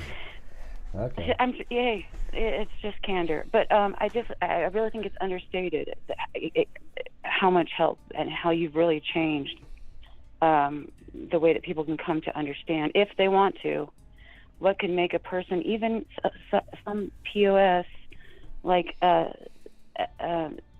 this guy, Madeline's stepfather, for one, because we get to see his ridiculous relationship with his mother, right? And he's got mom issues, and I guess you can go that way if you wanted to. But this accident in the car park, right? He got hit by a car. Mm-hmm. He could have some, traumatic brain injury, compounded by that now. And as you hear the interviewees go on to discuss obviously the kid that grew up with the father and the gun and the bullet, that whole thing, that group of people, right? Mm-hmm. That was interesting. But he carries on, right? And it makes you wonder a couple of things. Well, I think that was before, though. I mean, wasn't the time when he tried to take a photo of that lady before he ever got hit by a car or something? I don't remember the time. No, I thought that he had gotten hit when he was younger. His mom wasn't paying attention. He was in the parking lot, running around playing with some toys. Yeah, that was the impression I got anyway. I may have missed that point, but that's what I thought. Nonetheless, there is something to be said for traumatic brain injury and being raised by a sociopathic, narcissistic, all the buzzwords. We don't know, but obviously his mom sucked. She flunked out of class. She didn't do the job, and so now this guy is. I'm not saying I guess I'm conflicted, because at that point when I'm listening to his friends, and you can hear his friends being conflicted too, which is so a part of an interview you don't get to hear, part of a story being told you don't get to hear. So hats off to you, because that's really so human to have two sides for kickoff, right? You know what sucks about that is those guys always get bashed in the comments. Like they were enablers or something. It's like, why don't you just listen to them and shut the hell up? It's like, it's just right, to have an open mind, right? Yeah. To consider anything about how you brought up abortion just to take the temperature of the room, and you found out real quick that you're I don't know, that's how I feel about it. I think it went out. I think it went over pretty good. People just talked about it for a minute and moved on. That's true, and maybe I just thought what was funny was that, still.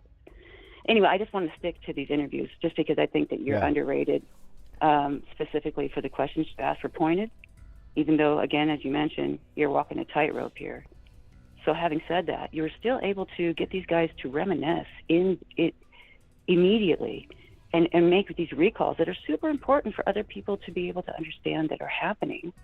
Why does this happen? These guys are creeps. I feel like we're, the FBI and these profilers are amazing. But it still seems like either they're not having the discussion enough with the public about what they know, or you have to pay for a book to find out what they know. In that sense, I want to thank you for being available on this format, which is to my point ultimately, is that you are reaching so many more people with so much information that is really innately at the crux of what makes this guy tick, people he grew up with. And then that one friend, Josh, that came on that was talking about, and we were such best friends. Yeah. And I mean, you could see like why these two got on, like, a house on fire, and it was really kind of creepy, but you could see his mind change as he was talking to you, and he was so open and vulnerable with you. Well, I just try to have conversations. Like when I do interviews, I just basically let them talk like as if we're buddies, that we were just starting a conversation. If you start getting too like you're reading bullet points, then it gets kind of stale or something, I think. Oh, you did a great job. Yeah, no, hats off, really. And the ramifications of it. And maybe you're too humble because you're in this doing all this work. But I think that this is the stuff that like it's written up in JAMA. This is, these are the takeaways that a guy could come from this hell on earth for him, then get a traumatic brain injury in a parking lot because his mom, again, isn't paying attention to him because she's checked out doing something else. How about that weird part about when he like collected semen in vials? And oh, what? That's crazy. I've never heard that before. Oh, that was in there. He collected semen in vials, and they brought it to school. Sorry, I get so excited. No, right, I heard that in the interview, but I haven't heard that being shared about other sexual offenders and coveters. But I thought it was also interesting in this huge document dump that we just got. It's almost identical, where he's filming the roommate's girlfriend in a bathroom and putting it on a server, and then in the documents he's been filming the roommates at Jen's house in the bathroom. Yeah. And I even think Telegram is related to all of this stuff. The Telegram. Absolutely. Yeah. So. Because and in terms of asking questions, who's going to say that they know how Telegram works? Who's going to say, oh yeah, you can sell pictures on there, Oh yeah, and because it works, you can be anonymous basically as a sender and a receiver. Yeah. So who knows how they're paying? It's got to be something like that to keep him going, because obviously he's burned bridges with his parents financially, and now he's burned this bridge. Well, now he's two hots in a cot until somebody sorts him out. But it's you don't. I just want to call and say thank you. I don't think people really can appreciate, and if they can, because there has been other people that are like, yeah, we totally get it. And also, may I ask, unless I'm talking too long? Oh, go ahead. What do you got? Thanks. How do you feel? And this is a couple days ago, so if this is like beyond your scope of what you're interested in right now, I get it.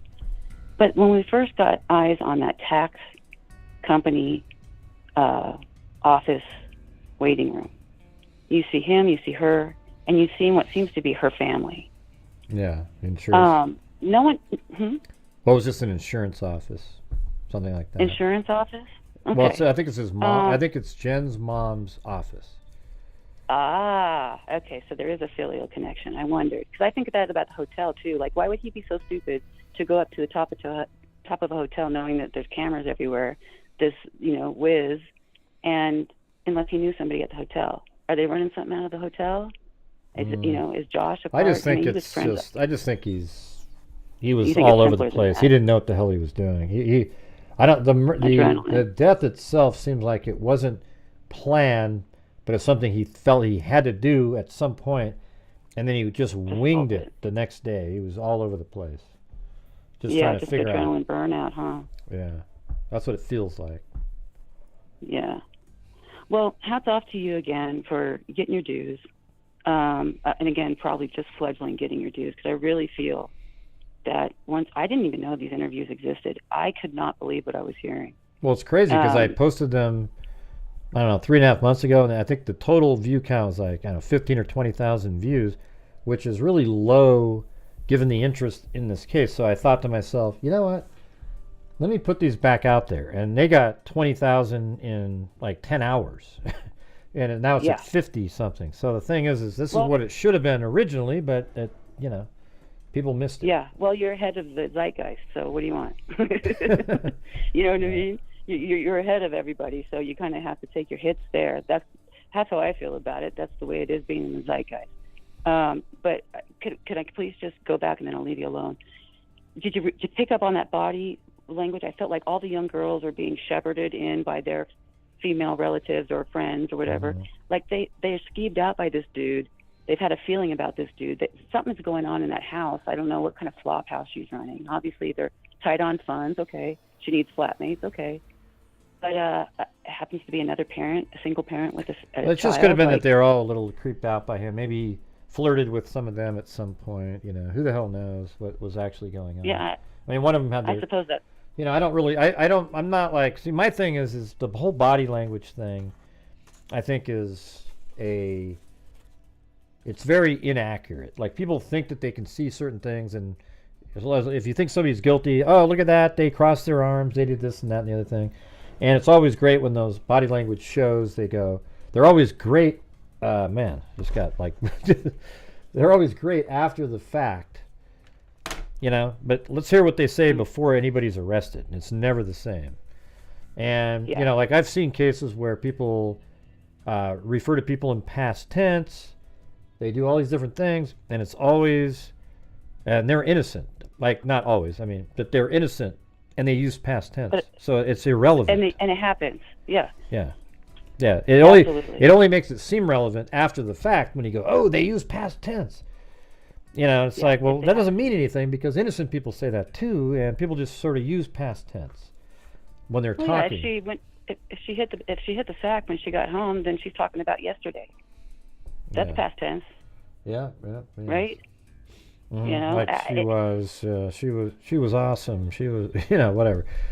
He was the one, I think they were saying, that used past tense, but it doesn't even matter that he used it, because he didn't use it sometimes, and then he used it. And innocent people do the same thing. You even see family members say, don't use past tense, it makes it seem like... And then you go, whoa, is that lady covering up? Trying to help cover up for that guy? No, they didn't have anything to do with it. It just makes them feel good. Yeah.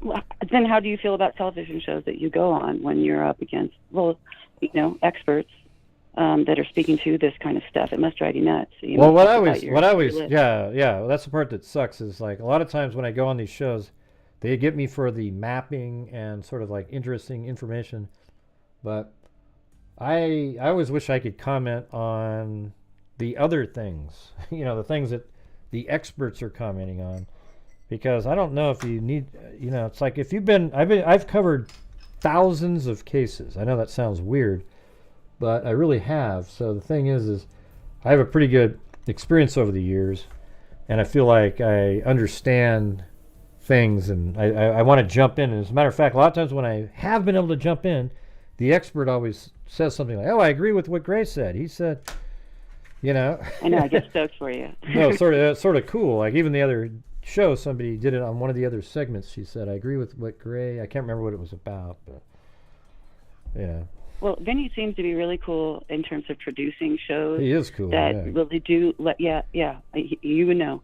But it seems to watch on TV that he really does give credence to folks that haven't been through the PhD, nightmare. That it's common sense, A plus B equals C, and that your impetus is just genuine curiosity. And what the heck is going on here with these people on Earth? What are we doing? Like, no, he's really cool. Like when we did the Idaho 4 case, it was really neat because I talked to him on the phone for like 30 minutes. I explained it to him, and then they got one of their producers came on, got all the different screenshots, and we went right through the 4 passes the car made at the, you probably don't know if you know that case, but like it was really cool. Like we went through it as if it was my show. That's exactly how I do stuff, and it was so everyone's like, "Whoa!" It had like 400,000 views. I mean, it was like a crazy. You're talking about Idaho, right? Yeah, when they put the video out of that segment, it got you like kicked ass.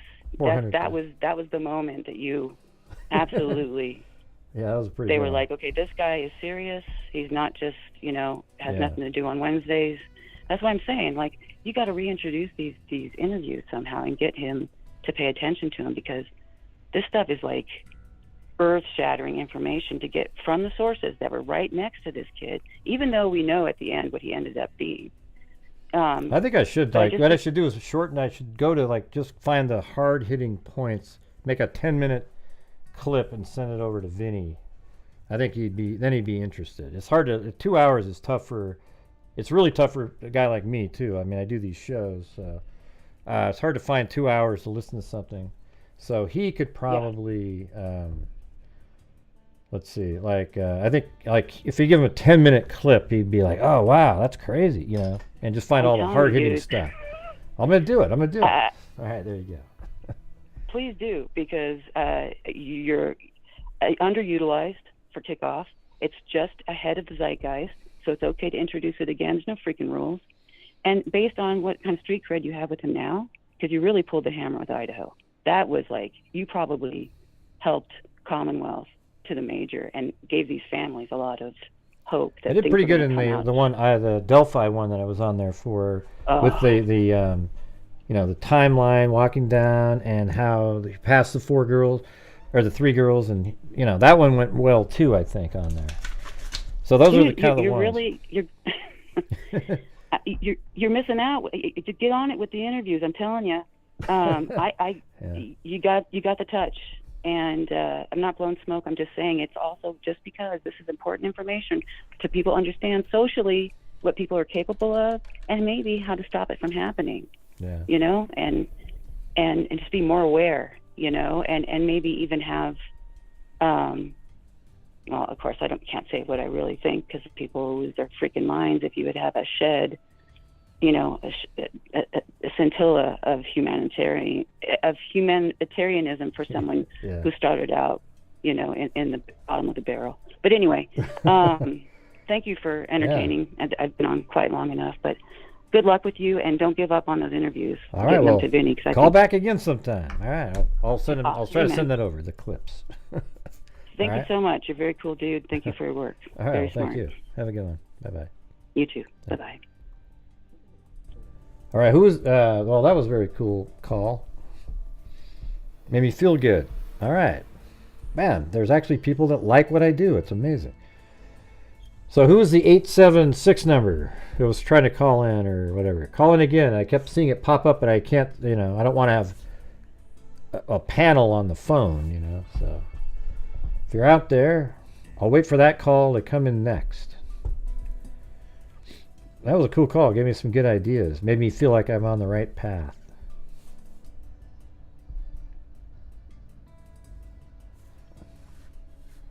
Yeah, that always disappointed me, Lady Tara. Those guys are absolutely garbage people. So, all right. Let's see, what do we got here?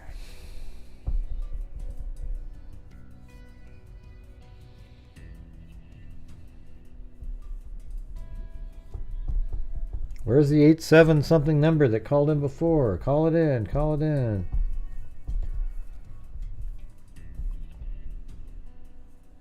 Cool, Lisa Valenzuela. I've had a massive lull here recently, though, I've noticed. A massive lull.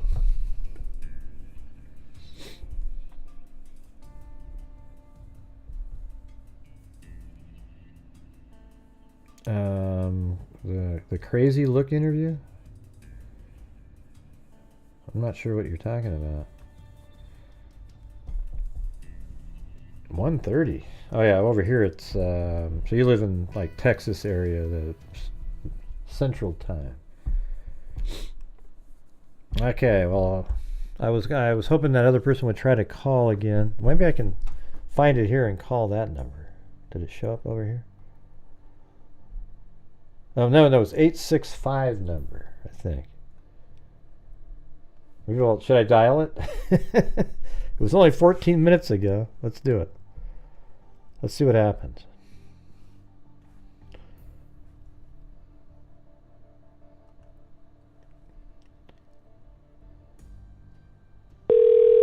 Let's see if it works. Let's see if it works. I'll hang up.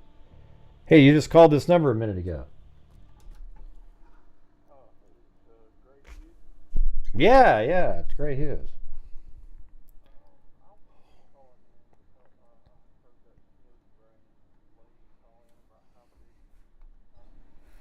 Yeah. I figured that ended up being a troll. Okay. Yeah. Oh, Jesus. Yeah, 867-5309.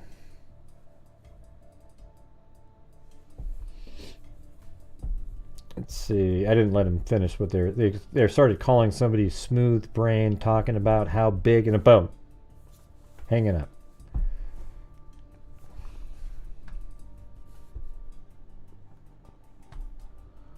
Nobody bought one of those notebooks today. That's disappointing. Very disappointing.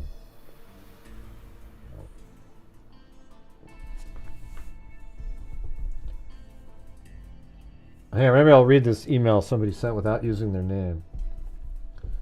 I can provide some insight into the dynamics of my life with my father and my multiple abusers while living under the same roof with him and my mother. My mother was a Jen. My mother knew about my abuse. This is what she believed. My abuse and the multiple men apart from my father. My dad was my best friend and the only person who showed my love and attention. I was too scared to sleep alone, and the similarities go on. She's saying she'd be available to talk about it or something. Yeah, well, it's hard to say, right? I mean, if Jen knew anything at all. I mean, that's what we're trying to figure out. Like, if somebody gives me proof that Jen knew, then I'll change my mind. Wouldn't you? Everybody?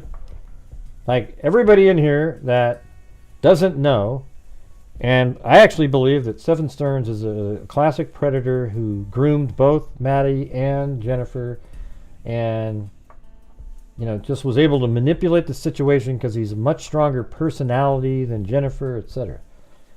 However, if it turns out that she knew that Madeline was being abused, I'll have no mercy. I mean, I just really wouldn't give two shits about anything at all. But we don't have that information yet. And because of that, I'm erring on the side of him being a classic predator. And this is just what he did. Okay? That makes more sense to me given the information we have now. If things change, I'll change my mind. And I think that's kind of how everybody should be. Instead of trying to pretend that you have, you can see into the future and see something. And if you're all right, man, you guys should all start a psychic channel, right? We'll all show up and start listening. At a hut, oh yeah. Oh wait. Silicon little buddy skipper. Man. Match it. Let me listen to it again. You heard it. Listen. At a hut. Shum stupid. Silicon little buddy. Skipper. Man. Now right at the end, you guys all heard that, right? It said bat shit. The last word. Now listen, do it again. I want you to hear this now. Listen. At the very end, listen. At a hut. Stupid. Watch at the end. What's up? Bat shit. It said bat shit right at the end. There's no chance it didn't say that. I'm telling you, it said it. There you go. My mother laid down with me at bedtime when I was in high school. I did the same thing with my daughter until she was in the 8th grade. I also brought her breakfast in bed too. Well, good for you. I'm sure, there's probably single fathers out there, right? That when their kid's scared, they sleep in the same bed together. Grady reminded me of DJ from DC named Greaseman. Well, wow, that sounds like a compliment. Personal paranormal experience. All right, you guys. So if that information comes out that that Jennifer Soto knew that Madeline was being abused by Stephen Stearns, I will completely shift gears here. You know what I'm saying? I should have realized that was the troll when he kept trying to call when another caller was on. It's weird.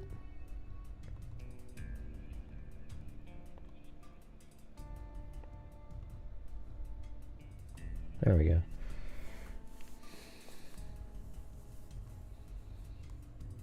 Oh, it's a compliment? Okay.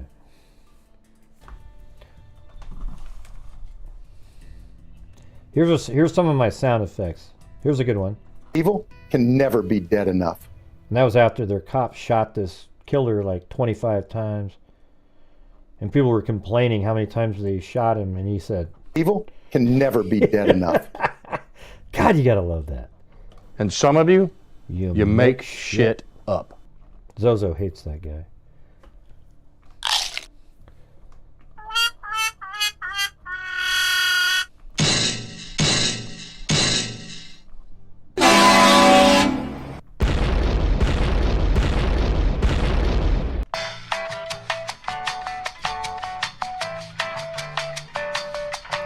Yes, you too can join us on the Lido deck, everybody, and join us for some fun as we dance at the poolside. You'll absolutely love it.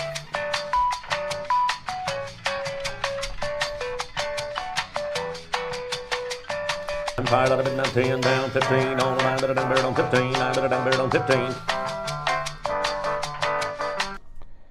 And then we have, here's my auctioneer.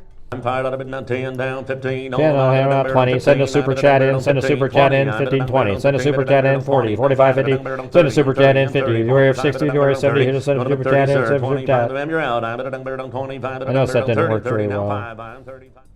Have you lost the last 3 brain cells, or do you just have cabbage for brains? That's Grady Judd. This guy may be like the dumbest person on the face of the earth. And this one. Come on, man. What's wrong with you? Did you hear what I said? 5 brain cells, 4 aren't working. There's mosquitoes the size of bald eagles in that dadgum swamp. Stupid is being nice. You're an absolute moron. See, that's where I got that from, you guys. Here's some more break music. Maybe this is what people liked. Here we go. I think somebody mentioned I gotta start playing this one again on breaks.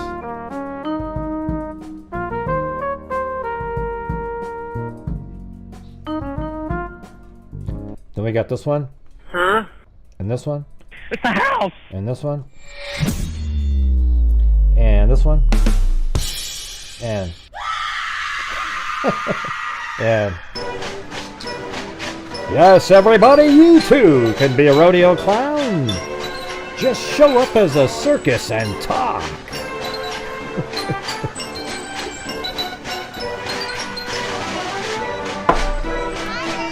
Now listen, I got a lot of things I gotta say now.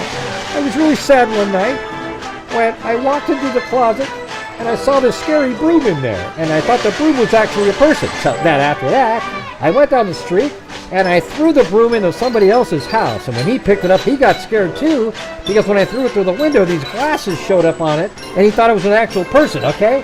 And then this other guy...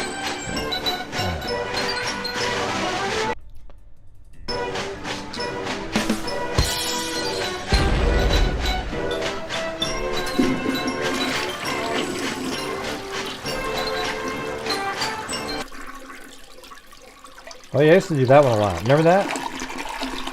I'd always go, hey guys, remember that? I used to go, hey everybody, I gotta use the restroom. And then I would come back and I'd go. As if I was right there, huh? Sorry about that, Annie. And then we got this one.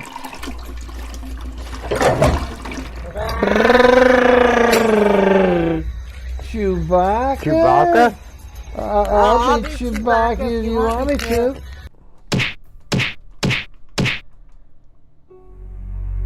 Last night, when Joe Carver walked into the bar, he saw a huge individual sitting at the end. Did Joe talk to this man?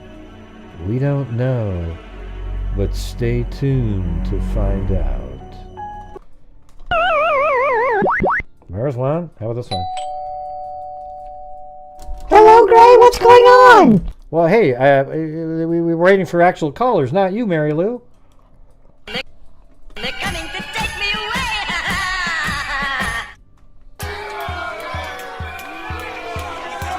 I don't know where Scout and Dude is.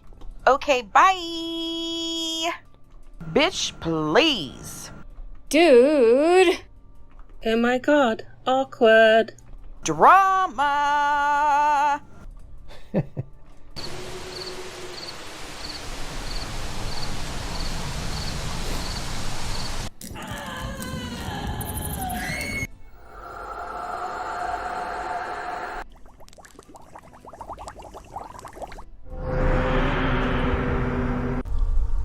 These are all my sound effects that I got sitting here on my stream deck.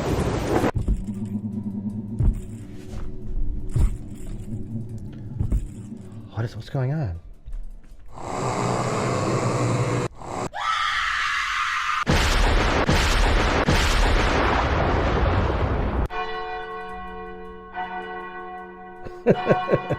Why? Hey, what about that crazy panda?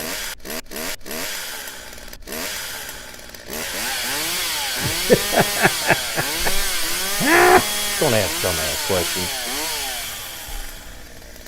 Are you angry at me? And Grits for Brains here shoots him. Did you hear what I said? Breaking up is hard to do.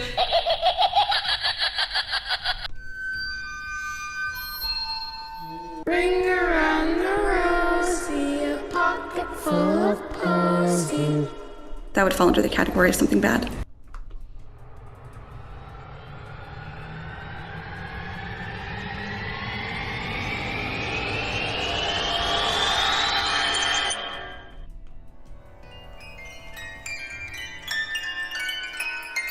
That's right, Lanky Tor. That was, what was her name? Not LaViolette. What was her name? Wilmot. No, not Wilmot. Forgot her name. She was an expert, psychological.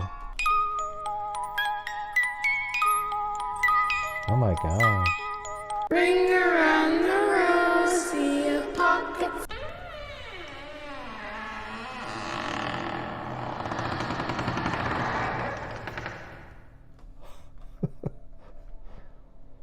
Wow. Well, there you go. There you go. Yeah, those are all my sound effects there. I can add more if I wanted. I might buy the bigger Stream Deck. They got a bigger one. I don't know if they found the escape inmate. Alright guys, I think that's going to do it for me tonight. We've died off into oblivion. So, it's already 11:48 my time. And I looked earlier today. I didn't see them find anything. I did look. So, you might still be running around out there. First timer saying hi from Michigan. Yeah, sorry about the shooting you had there, but Trump was there today. Looked like he did pretty well. People seem to like him over there.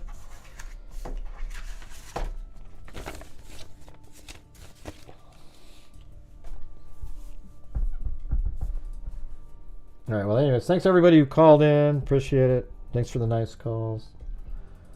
Thank you to Donna Aldrich, Jessica Schubach, Cheryl, Judy Grandstrand, gifted 5 memberships.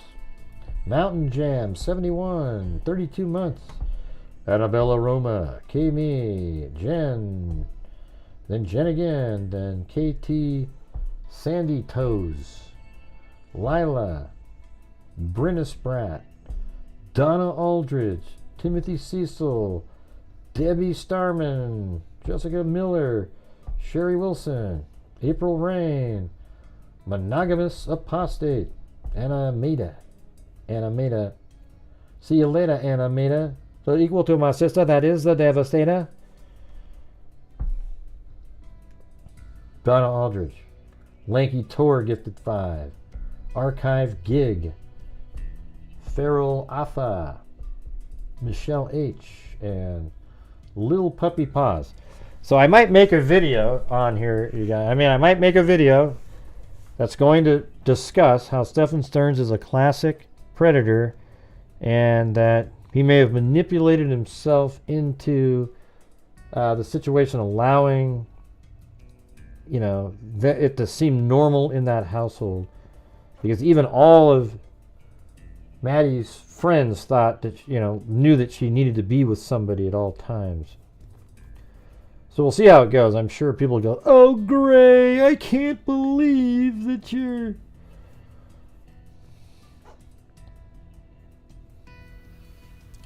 No, you don't get anything. I'm shutting it down. You get nothing and like it. Okay? How's that other number? Oh, I guess I already had Skype on here. Guess I didn't need that one. I'll move that up, though. Yeah, alright. Oh, it's PG's birthday? Maybe we'll get the dogs. Oh, there's no dogs. Ah, crap.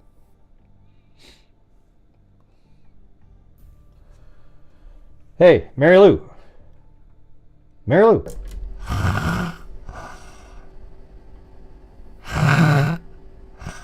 Mary Lou, what's going on?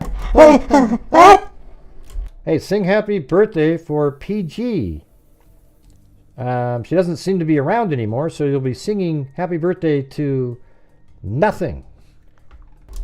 Then why should I sing it? That's a good point, Mary Lou. Why should you sing it if they're not even here? It's a little weird.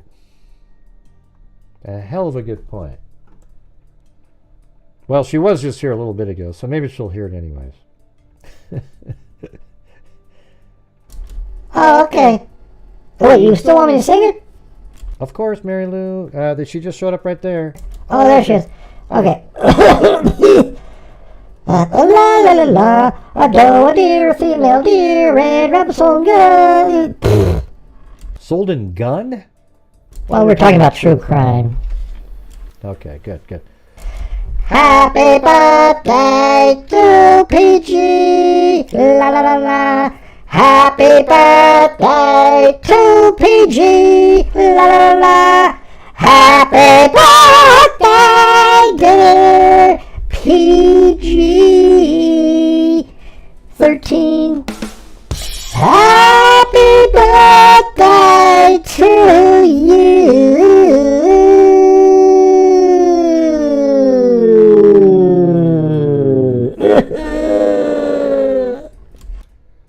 Wow, that was god awful, Mary Lou. I thought it was pretty good. I hit the high notes. Oh, jeez. Ridiculous. Ridiculous. Yeah, Michelle H.M., Little Puppy Paws right at the end there. All right. Well, thanks, everybody, and happy birthday to you, PG. I did sing it good, Gray, you liar. You were absolutely terrible, Mary Lou. Shut up, John boy. You really were. You really were. You really were. You really were. Hey, shut up, Timmy. You were kind of repeating yourself. I know. I'm a computer, just like you. What do you mean I'm a computer? I'm not a computer. You are, though. Then how come you don't have a face? That's getting really meta.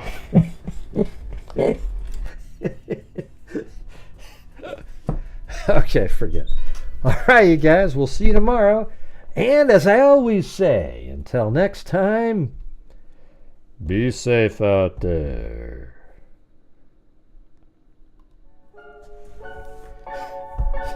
Yeah, I've been doing this true crime thing for quite a while now. And during this whole time, I have not seen one person. Not even one? That is a... Animator. Flag rejector. I'm a certified human lie detector. I'm gonna get ya. On a stretcher, if you try and oh, that's right. I'm supposed to do a flyby. That's right. I got to do a flyby. Is my nectar. Professor Gray is gonna give another lecture. Crime collector, freak connector, and I'm always gonna be a pup protector. Fool deflector, interceptor, and I'm meaner than a spectre with a vector on his pector. With all respect, y'all, just remember I've a temple fucking check ya. I have no agenda. I'm no pretender, and I'll serve it to you straight without the blender. And in the end, I'm gonna send ya on a mission to reveal the true offender. Yeah, so I'll just get right back to work. All right, everybody? Talk to you later.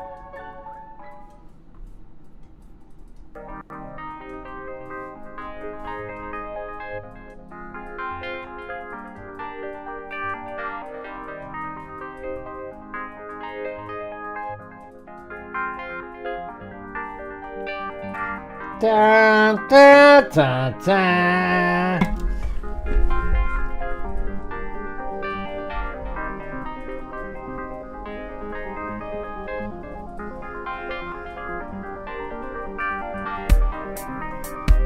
Oh, thanks. I like right now.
Gray?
Hey, Gray, what I heard again?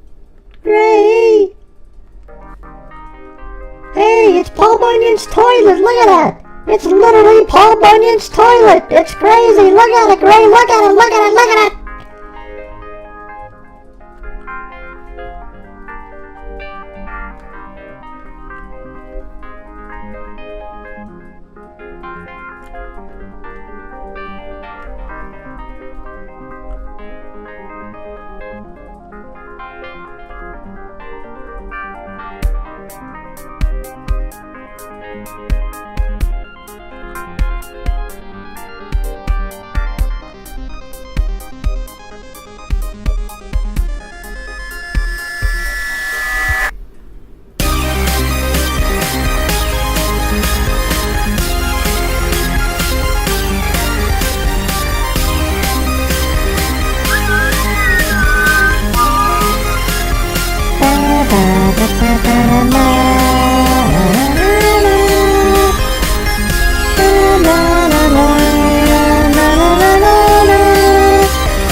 Hey, cool, Fuzzball Factory. Cool, dude.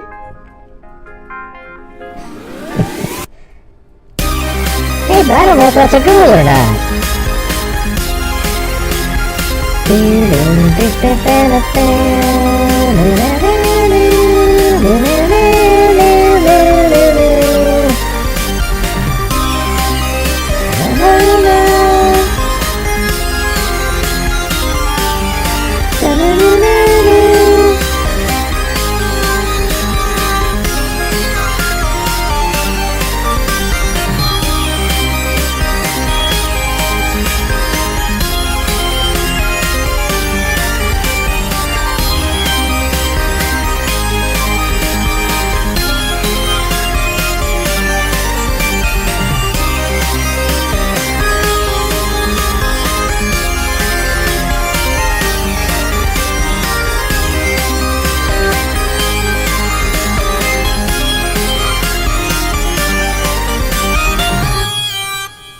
Wow, Gray, that was really cool, dude. I mean, that was radical. Not. Wow, I thought you were going to say bitching again. Oh, yeah, I mean, bitching, Gray. Too late. Okay. All right, everybody. Thank you very much for being here tonight. Hanging out, doing our late night show. The gray zone, as it were. All right. So we'll see you guys tomorrow. And as I always say, until next time. And by the way, when I make a video, everybody, Can you just comment and hit the like button every single time without thought? Just go comment and make a thought. That way, it gets into the algorithm better. They like to, if people are liking it and commenting and engaging. So just make a comment, even if it's like, hey, that was interesting. Whatever. Just something. Thank you. All right. We'll see you guys tomorrow. And as I always say, until next time, be safe out there.